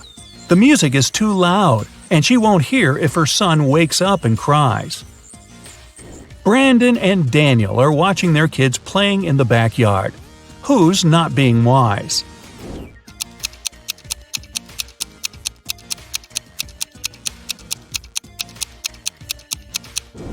Daniel.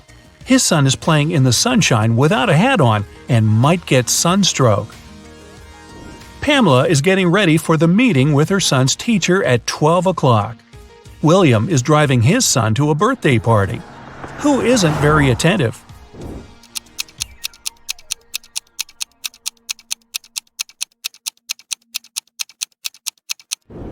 Pamela. She must have confused the time. The meeting was at 12 o'clock, but it's already 1:30. Thomas is reading a newspaper while watching his son. Molly is talking on the phone while dinner is cooking in the oven. Who should rethink their actions?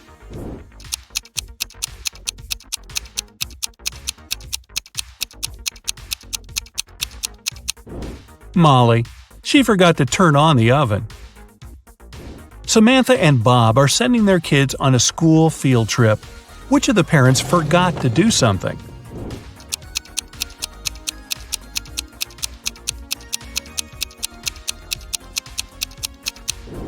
Bob.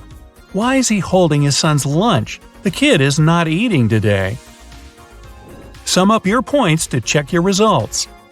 If you got 25 points or less, you scored below average. But don't worry, check some of our other riddles to train for the next time. If you got 26 to 45, you have an average result. Keep it up.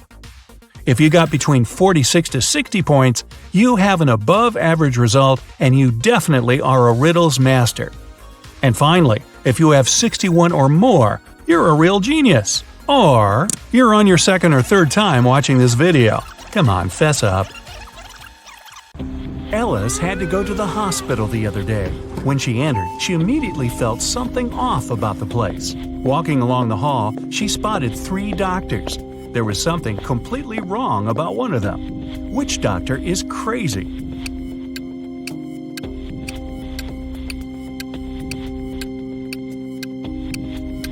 The one on the left, he's got wolf eyes and teeth, and there's no badge on his uniform. Stay away from him, Ellis.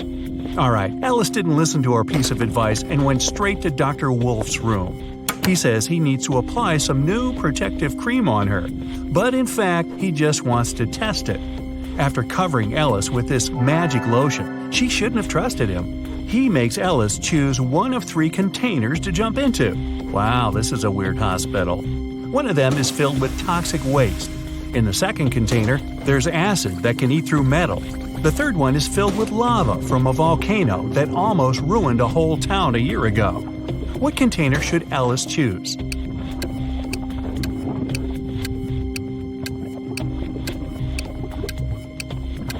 At least this time, Ellis made the right choice.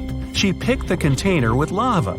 The volcano erupted a year ago, so the lava is already completely solid and cool. Okay, she nailed the first experiment, and Dr. Wolf gives Ellis a choice of 3 pills. He says the red one can help see the past, the blue one can help see the future, and the yellow one can help read other people's minds. Which one should Ellis choose?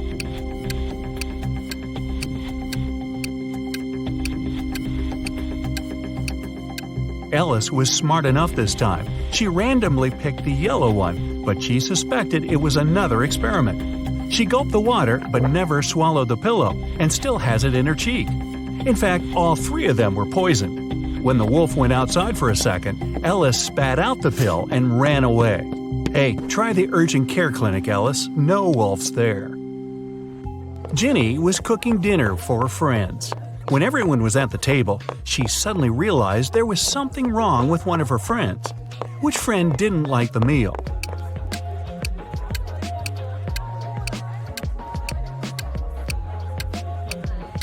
It's Mike.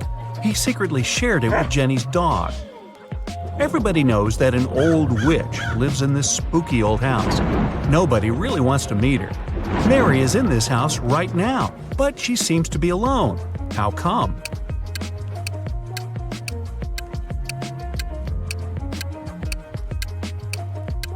Who said witches can't have a name Mary? She was once young and beautiful too, but then that darn spell happened. One town had a weird law that said all the men had to be cleanly shaven, but no man was allowed to shave himself. The only person who was licensed to shave them was a 40-year-old hairdresser. But who shaved the hairdresser?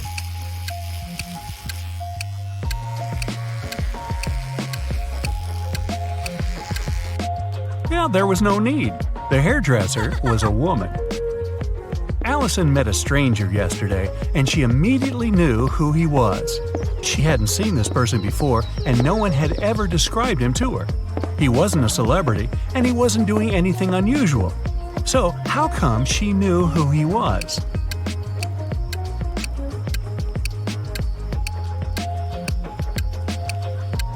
The man was the twin brother of one of Allison's friends. Bill is a shoe shiner. He offers his services to passers-by for free. Still, people who accept it end up paying him of their own will. How so?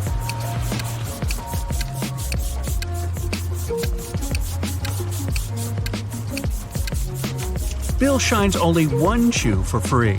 People don't want to look bizarre with just one clean shoe and have to pay for the shining of the other one. The king told his 3 daughters to place 3 identical kettles with the same amount of water on the fire. The king promised that the husband of the daughter whose kettle would boil first would become his heir. His youngest daughter's kettle boiled first. How come?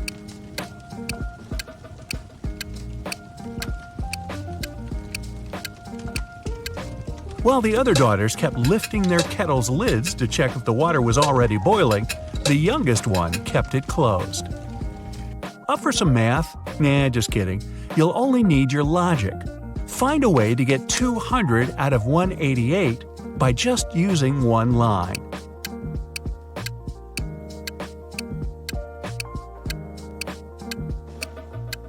Use the line to cut 188 horizontally. This way, you'll get 2 100s. One person was 25 years old in 2000 and 20 years old in 2005. How is this possible?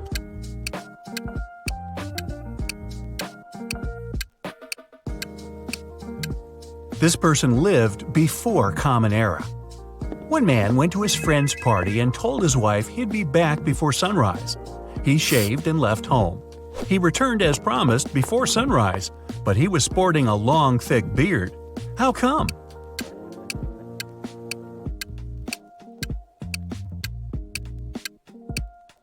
The man and his wife lived in a place with polar nights that can last for several months. A man was driving his car all the way from New York to Boston. Only at the end of the trip did he discover that one of his car's tires had been punctured from the very beginning.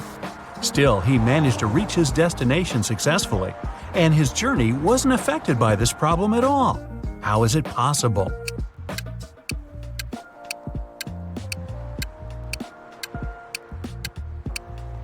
The punctured tire was the spare one.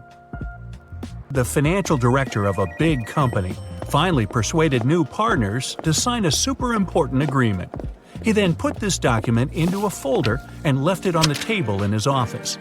When he arrived at work the next morning, the folder was gone. John gathered all the employees who were in the office at the time and questioned them.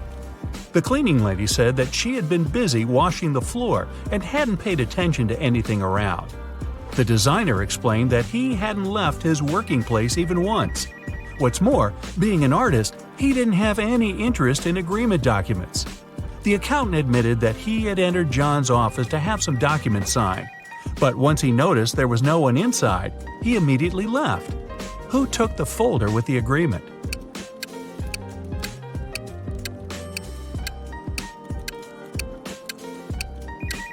It was the designer. John never mentioned which folder was gone. How would he know that the missing folder had an agreement inside? Eric wears either only black or only white socks. One morning, he was in a hurry getting ready for an important meeting with new partners. Suddenly, the power goes out. The guy has 10 white and 10 black socks in his drawer, but all of them are mixed. He doesn't want to look silly at work wearing different socks. If it's completely dark in the room and Eric can't see anything, how many socks should he pull out of the drawer to get himself 2 matching ones?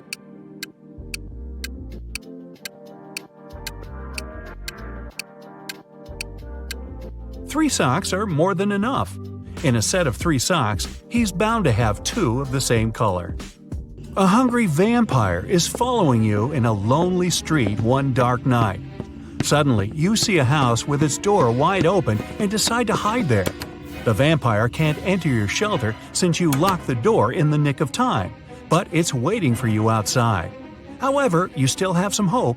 There are 3 doors leading out of the house. When you open the first door, there's molten lava. No thanks. The second door leads to the room with tarantulas as large as your head. Yikes. As for the third door, you can definitely hear a huge dog barking inside that room, and you're kind of afraid of it. What should you do?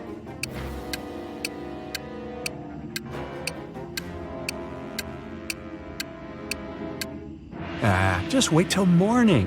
Vampires can't stand daylight, and your pursuer will have to leave you alone.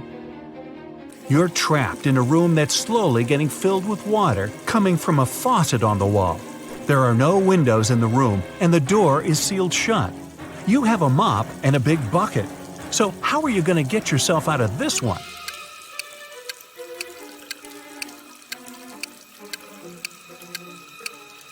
Come on, just turn the faucet off. Now it's better. Jane told her boss someone had taken the document she prepared for the meeting.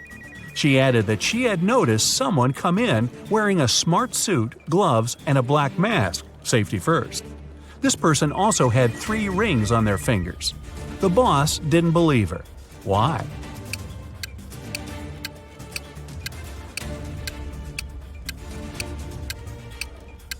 She said the person was wearing gloves. Then how did she see 3 rings on their fingers? Jane must have simply forgotten to print those documents out.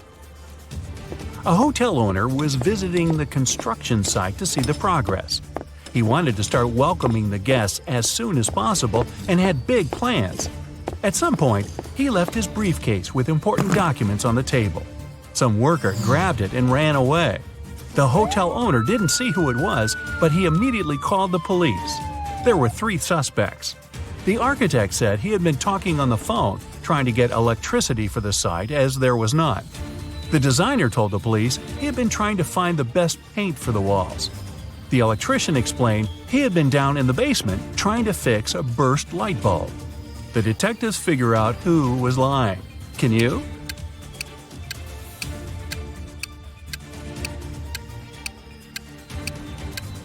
It was the electrician. How could he fix the burst light bulb if there was no electricity at the construction site at all? Liar, liar, pants on fire.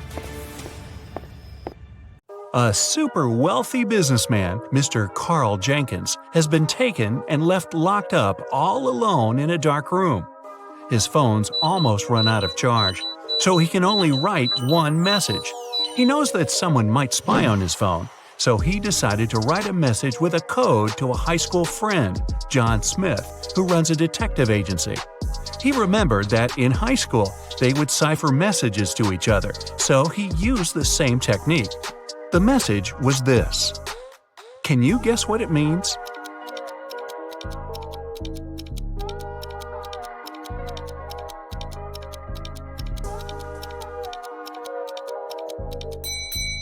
Back in high school, they would shift one letter to the right each time they needed to write a secret code. To decipher it, you need to go one letter to the left. Their alphabet looks like this. The message is, "It was Eric." Having read the message, John knew immediately who his friend was talking about. Eric is the financial director of Carl's company. He had seen him once at a party a couple of years ago, so he knew what he looked like. John decided to investigate this case himself and help his friend out. He was sure there was something secret in Carl's mansion. Somehow he thought he knew that Eric would have the key to the mansion. The receptionist, Kelly, said he would always have lunch with different business partners at 2 p.m. sharp in his favorite cafe. When the detective drove up to the cafe, he saw Eric, the man with a beard, discussing business with someone. Either of them had a briefcase next to them, and the briefcases looked similar to each other.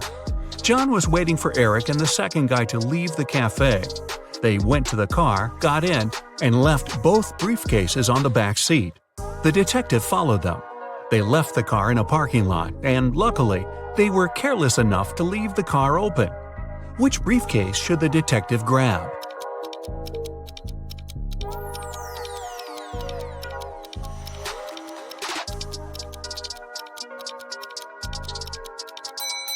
the one that looks brand new.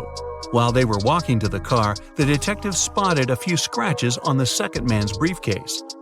Both briefcases were locked with a cipher. Not to make the whole thing suspicious, the detective decided not to take it and cracked the code right in the car. Can you help him open the briefcase?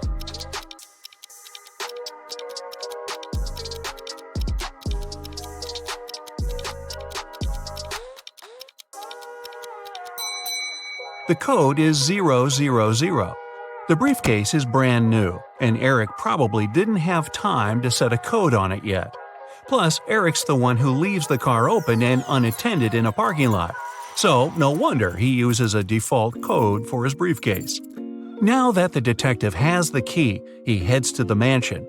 The front door isn't a problem with the key in hand. The study is upstairs. He's been there before, so he remembers the stairs leading up have a secret. If you step on the wrong stair, you'll instantly fall to the basement and won't be able to escape from it yourself. What step should John mind?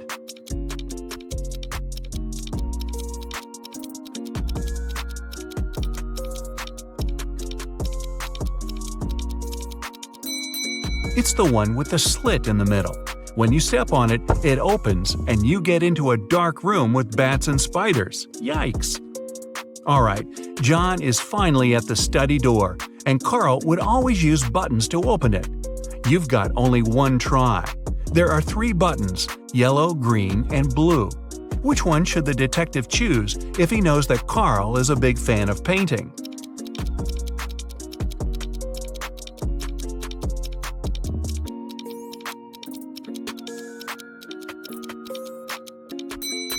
A combination of blue and yellow gives green, so the door opens.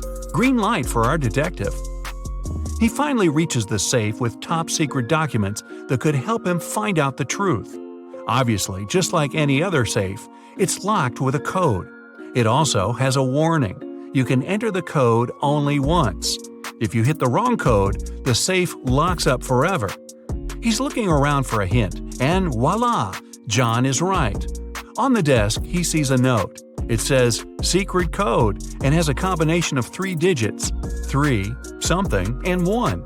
The digit in the middle can't be seen since there's an ink stain right on it. Can you crack the code with one attempt only?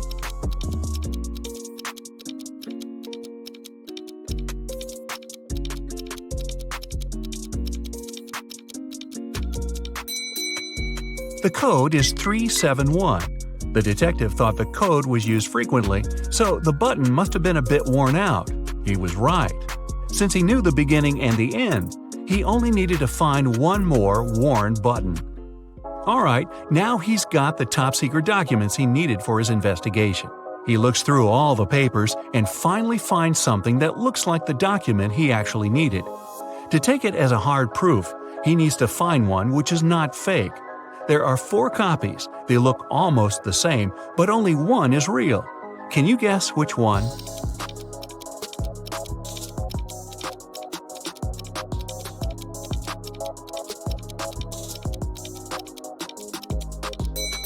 It's the one in the upper left corner. It has a stamp, a signature, and it says agreement. The one next to it looks the same, but it has a spelling mistake. It says agreement. Other copies lack either a stamp or a signature. So the detective takes a closer look at this agreement and sees something about a painting bought in an auction. He suddenly understands that his friend Carl was taken so that someone could sneak into his mansion and grab that super expensive painting. He's looking at the wall with all the paintings Carl collected and realizes that no painting is missing. There are as many nails in the wall as there are paintings. Still, there's something strange about one of them. Can you spot what's wrong here?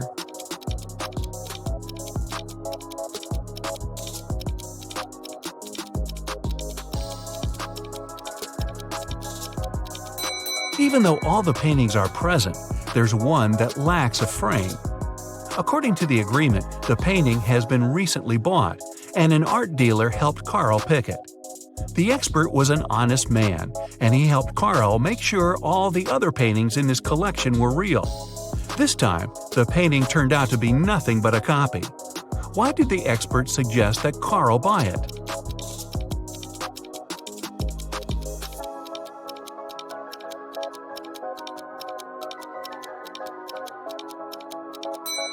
Although the painting cost nothing, its frame was a beautiful and expensive piece of art. The one who grabbed it definitely knew that. Now it's all clear. John has to find both Carl and the precious frame. He goes outside, trying to deduce where the person who took Carl went. Carl is looking at all the tracks on the ground. He needs to follow one of them to understand where to look for Carl. Where should he go?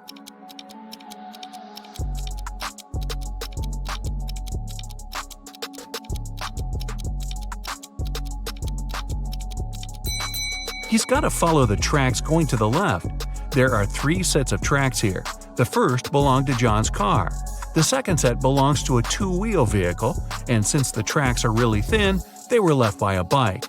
It seems impossible to take someone somewhere on a bike, so these must belong to a mail carrier who comes every day to bring the letters. The last set of tracks definitely belongs to a large car, so John should follow it.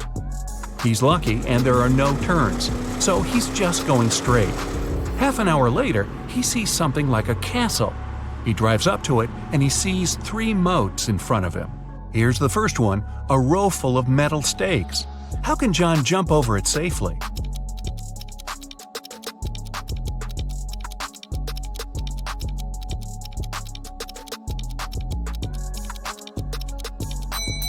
There's a small hot air balloon nearby. John has to untie it and light the lamp to take off. Since the next moat is on fire, John thinks it's unsafe to fly over it because the air balloon doesn't fly high enough and the lamp doesn't have enough oil to go on for long. Still, he managed to cross the moat with fire easily. How did he do it?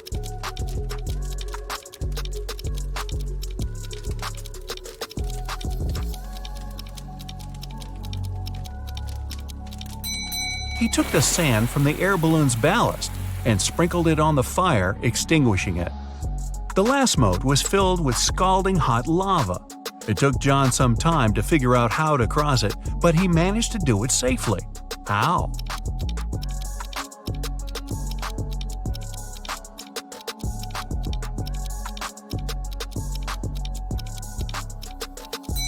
There were a lot of stones around him. The lava torrent wasn't deep at all, so throwing stones at it, he made a tiny path to hop on. The castle was rather small inside, so the hardest thing was to actually get into it. When he entered the hall, John saw 3 doors. Above the doors, there was a sign. It said, "One of the doors leads to a labyrinth no one ever escaped. One of the doors is the exit. If you enter it, you'll have to cross all the 3 moats all over again. One of the doors has what you're looking for." When John looked at the doors, he knew immediately where his friend was. Which door did he choose?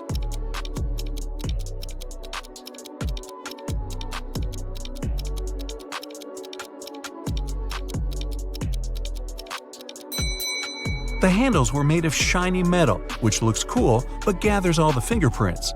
The only door with fingerprints is the one on the left. John opens the door and sees his friend. Carl rushes out of that dark room, and while heading to the exit, they spot a few frames. Which one is Carl's?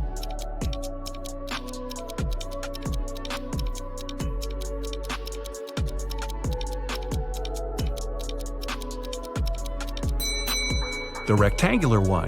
The painting was rectangular, and the 2 other frames are square. The 2 friends get out of the castle, get in the car, and head to the police department. There, an officer's waiting for them. They have 3 suspects who could have possibly taken the exquisite frame. Carl and John enter the room separately. Still, they choose the same person. Who did they choose?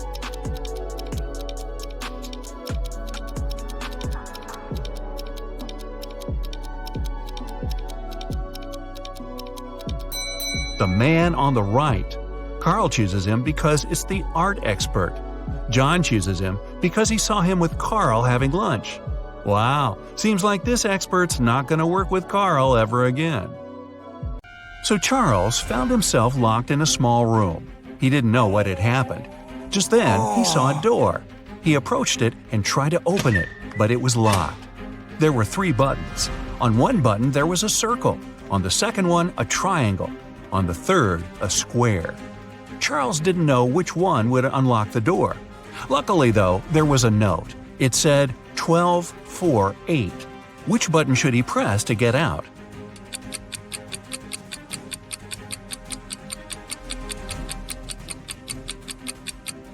You might have noticed that there's a clock right above the door. It's there for a reason. If you draw lines connecting 12, 4, and 8, you get a triangle. So Charles should press the button with the triangle on it. Esme was having a regular walk in the forest and got lost. She wandered around all night in the dark. Just after sunrise, she came upon a witch's house. She had nowhere else to go, so she walked in and asked the witch to send her home. The witch agreed, but it wasn't going to be that easy. 3 magical doors appeared, and Esme had to decide which one to go through. Behind the first door, nothing but a deep pit.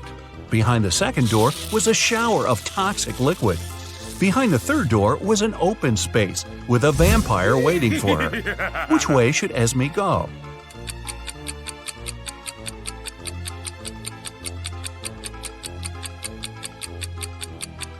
Well, it's already past sunrise. The vampire would be gone already, hiding out somewhere dark.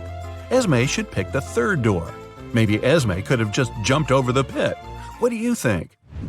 Take a look at these pictures. Which blogger is richer?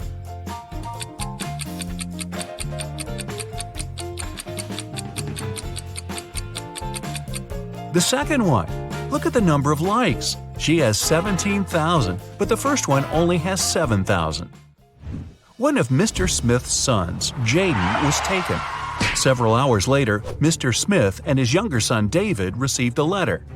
The letter stated that if they wanted to see Jaden again, they should round up $1 million cash and take it to a little shack in the woods.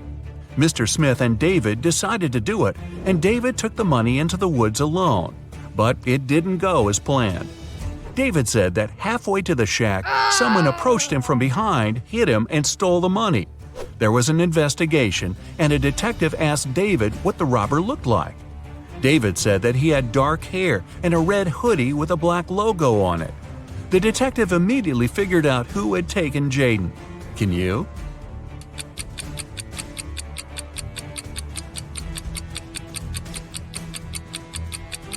It was David. He said the robber approached him from behind, but somehow he still managed to remember some pretty specific details about the robber. Nah, he made it all up. Abigail wanted to buy her mom the best birthday present ever. The problem was she had 0 ideas. She decided to sneak into her mom's computer, go to her online shopping cart, and see what she had saved in there. When her mom left for work, Abigail sneaked into her home office and turned on the computer. Uh-oh, it required a password, and Abigail didn't know it. There was a sticky note attached to the keyboard. It was a clue. 1 apple, 2 orange, 2 kiwi, 1 lemon. Can you guess the password?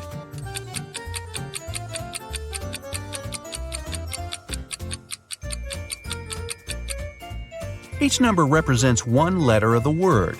A apple means the first letter, so A. Then we get P, R, I, and L. The password is April. Wow, her mom is really into fruit. A lady was shopping and left the store right after paying. A couple of minutes later, she returned. She had forgotten her wallet at the checkout counter, but the wallet was already gone. She called the police and reported the robbery. A detective interrogated the people who were in the store at the time. Sophia, the cashier, said she didn't see the wallet after the lady paid.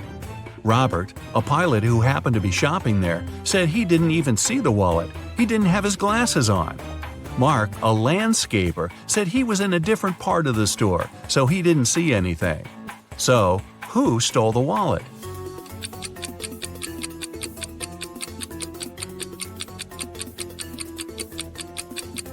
It was Robert, the pilot. He looks pretty blind without his glasses, so he's definitely not a pilot. Why would he lie about that? Unless… Amelia's brother, Neil, was a crazy scientist. In the past year, he'd been working on a time machine. One day, he ran into Amelia's room and screamed. He'd done it! He'd invented a time machine and it totally worked. He said he had already tested it. He managed to talk to William Shakespeare, Princess Diana, and Sherlock Holmes. Amelia didn't believe him at all. Why was she so sure about it?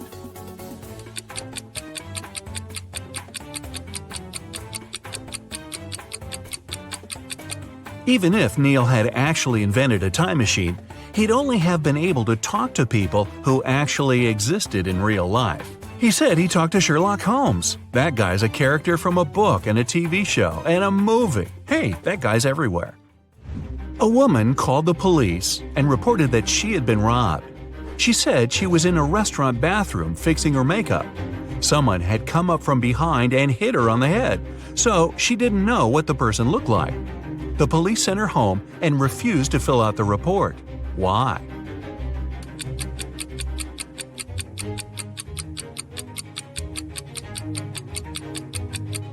The woman was fixing her makeup, so she must have been looking in the mirror. She would have definitely seen someone sneaking up behind her. She lied and made up the whole story. Grab your detective hat and head over to Europe for this next one. Bill was traveling from Paris to Berlin by train. When the train got to Berlin, Bill wasn't on it. His friend reported him missing. The investigation began, and somewhere between Paris and Berlin, they found some interesting clues. There were footsteps that belonged to Bill, and a few feet away, his luggage.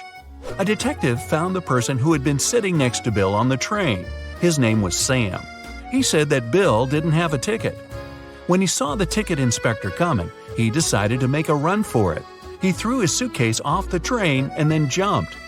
The detective didn't believe his story and arrested Sam for pushing Bill off the train. Why?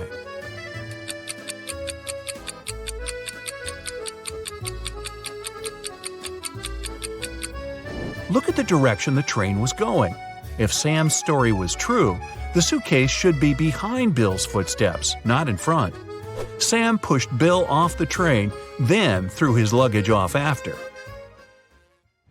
Mrs. Anderson came home from work in the middle of the day because she'd forgotten some important documents. When she went to the bedroom, she saw her husband lying on the bed. There was a paramedic beside him. Mr. Anderson was unconscious, and the doctor explained that he had been poisoned. Luckily, he had had time to call a paramedic before passing out. Mrs. Anderson immediately blocked off the door and called the police. She said there was a fake paramedic in her house who had poisoned her husband. How did she know?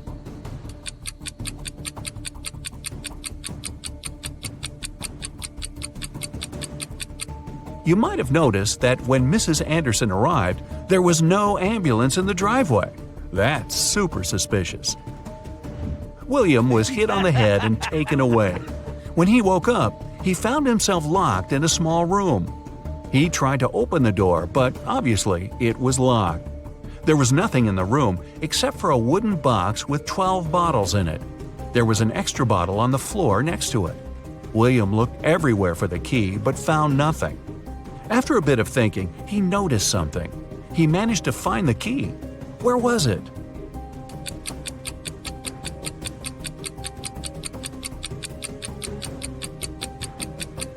Look at the bottle on the floor. It's exactly the same as the others, but for some reason, it's a bit lower. There must be a fake floor in the box.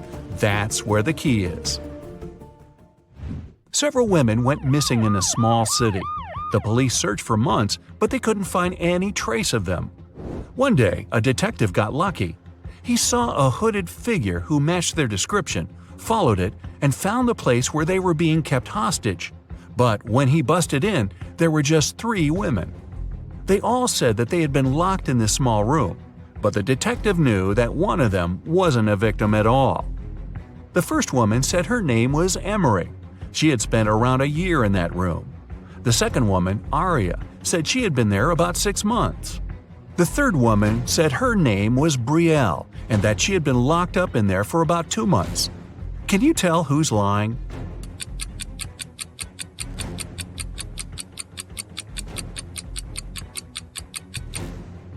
Emery's lying. Look at her hair. She just had it dyed, but she's been there a year. Aria's hair is also dyed, but you can see her natural dark roots growing out. After years in college, Stephen came back to his hometown. He met up with a couple of his old friends, Dylan and Harry. Both of them said they're successful bloggers now. To prove it, they showed him screenshots from their most popular videos. Steve took a look at them and could tell that one of his friends was lying. Who's lying, and how did Steve know?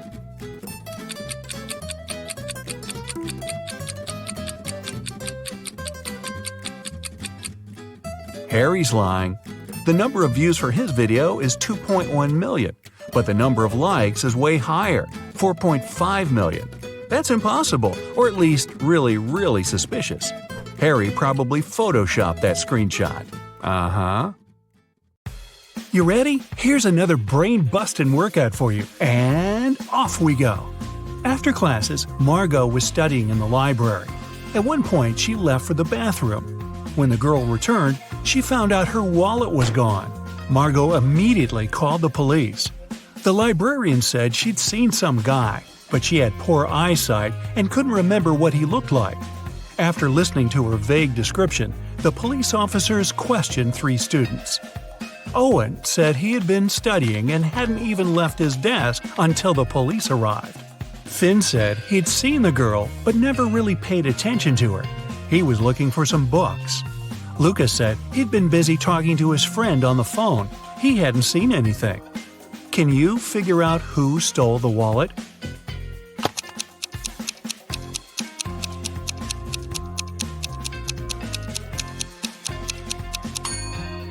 It was Luca.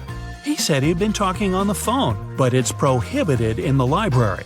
If he had used his phone, he'd have been immediately kicked out. So, he's lying. During a casual walk deep in the forest, Esme got lost. After hours of wandering, she saw a witch's house. Esme asked the elderly woman to show her the way back.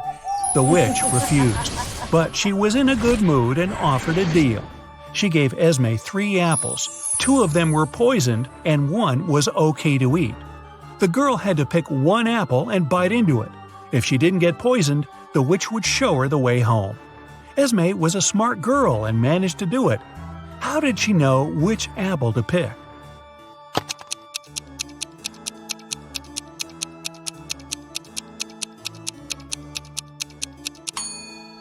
In one apple, there was a worm, which means it was safe to eat.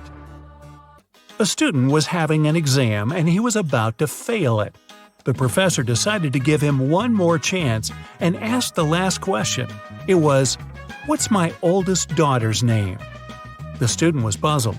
The professor decided the question was too hard and gave the guy a hint. He wrote down 3 numbers, 58, 3, and 11. Can you help the student answer the question?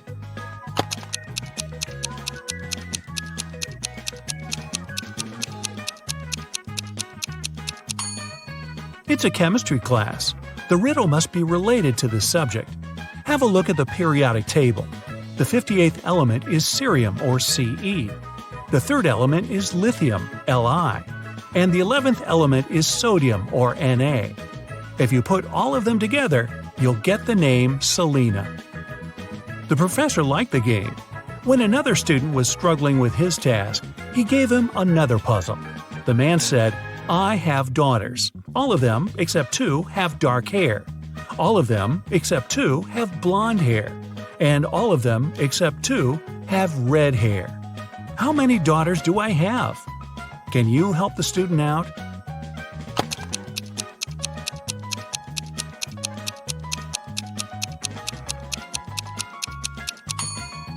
This time, the riddle has nothing to do with chemistry. Pure logic. The professor has 3 daughters. One of them has dark hair, the second is blonde, and the 3rd daughter has red hair. Ben was walking in the park at night when someone knocked him out and stole all his stuff. The guy went to the police. 3 people, Cole, Jerry, and Bernard, were in the park at that time. They got arrested. The detective gave each of them a marker and asked them to write their names on the whiteboard. As soon as they finished, he immediately arrested the right person. Who was guilty, and how did the detective find it out?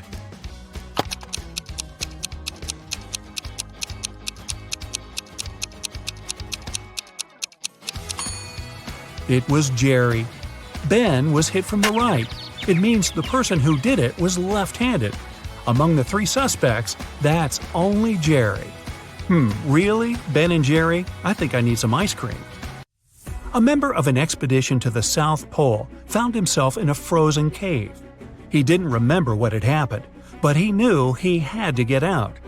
The man saw 3 doors and a note saying what was behind each of them. Behind the first door, there was a hungry polar bear. Behind the second door, there was a room filled with poisonous gas. And behind the third, there was a room with sharp icicles falling from the ceiling every second. Which door should the man choose to survive?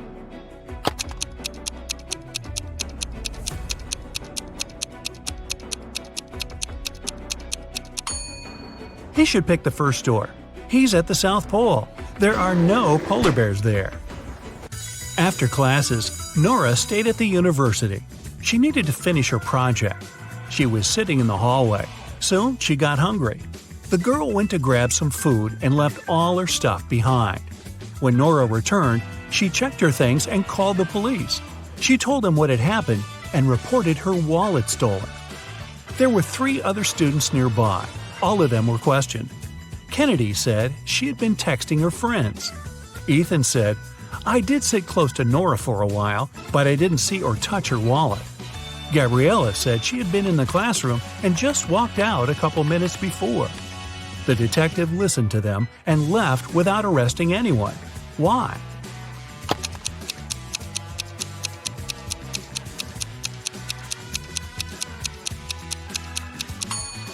The detective remembered that Nora had gone to get some food. It means the wallet was with her and couldn't be stolen. The girl lied. 3 women, Sarah, Milla, and Eleanor, went shopping. 2 of them are pregnant, and 1 is a professional watermelon thief. Yeah, I know, but just humor me. Can you tell which one stole the watermelon?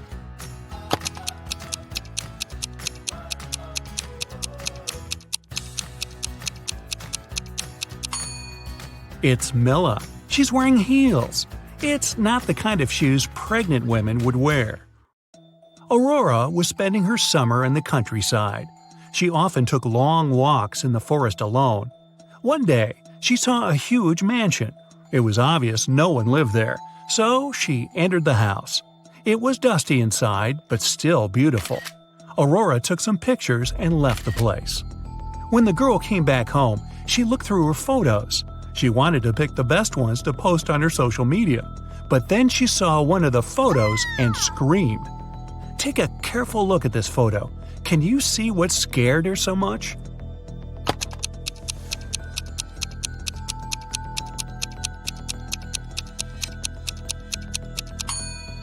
Aurora noticed she, herself, was in the photo. But it's impossible. She was alone in the house. Stella and Adeline were sisters. Their grandmother once presented Adeline a bracelet. But both girls loved this piece of jewelry very much. So sometimes Stella snuck into her sister's room and borrowed the bracelet. One day, Adeline came home and noticed the bracelet was gone. She knocked on her sister's door. Stella opened the door, realized it was her sister, and shut it again. In a couple of minutes, Adeline managed to break into the room. She started searching for the bracelet. Stella told her that this time she hadn't taken Adeline's jewelry. Adeline didn't find anything and had to leave. But on her way out, she remembered something and managed to get her bracelet back. Where was it?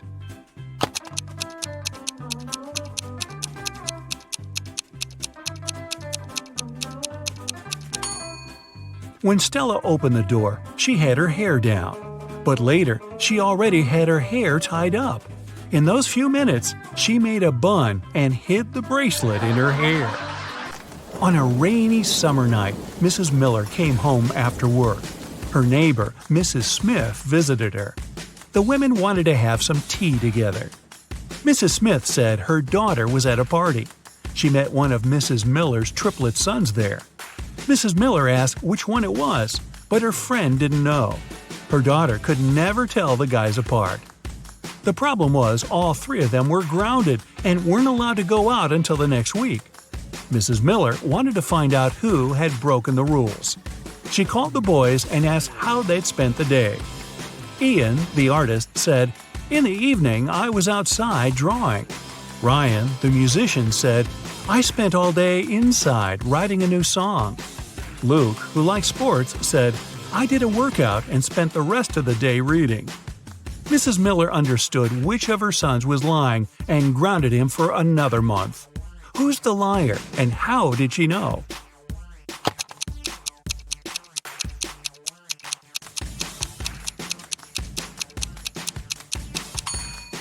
Ian lied. He said he had been drawing outside, but it was raining. Another day, another walk in the forest, and Esme got lost again. And still, she managed to find the way to the witch's house. This time, the woman had another task for Esme. The witch gave Esme a candy bar and a knife. She was going to perform 7 tricks. After each of them, Esme had to give her 1/7 of the bar. But there was a catch. The knife was magical and could only make 2 cuts. It was also impossible to break the bar or cut it without the knife.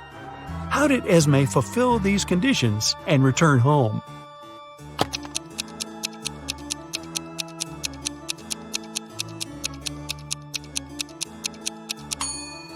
Esme made 2 cuts, dividing the bar into the following pieces: 1/7, 2/7, and 4/7. After the first trick, she gave the witch the 1/7 piece. After the second one, the girl offered the woman the 2/7 piece and took away the 1/7. After the third trick, she gave the witch the smallest piece back. After the fourth trick, Esme took away the first 2 pieces and gave the woman the 4/7 piece. Then she gave her the smallest piece again. After the 6th trick, the girl took away the 1/7 and gave the witch the 2/7 piece. And after the last trick, she gave the woman the smallest part of the bar again. Bonus question. Hey, if Esme is so smart, how come she keeps getting trapped in the forest? I have no answer.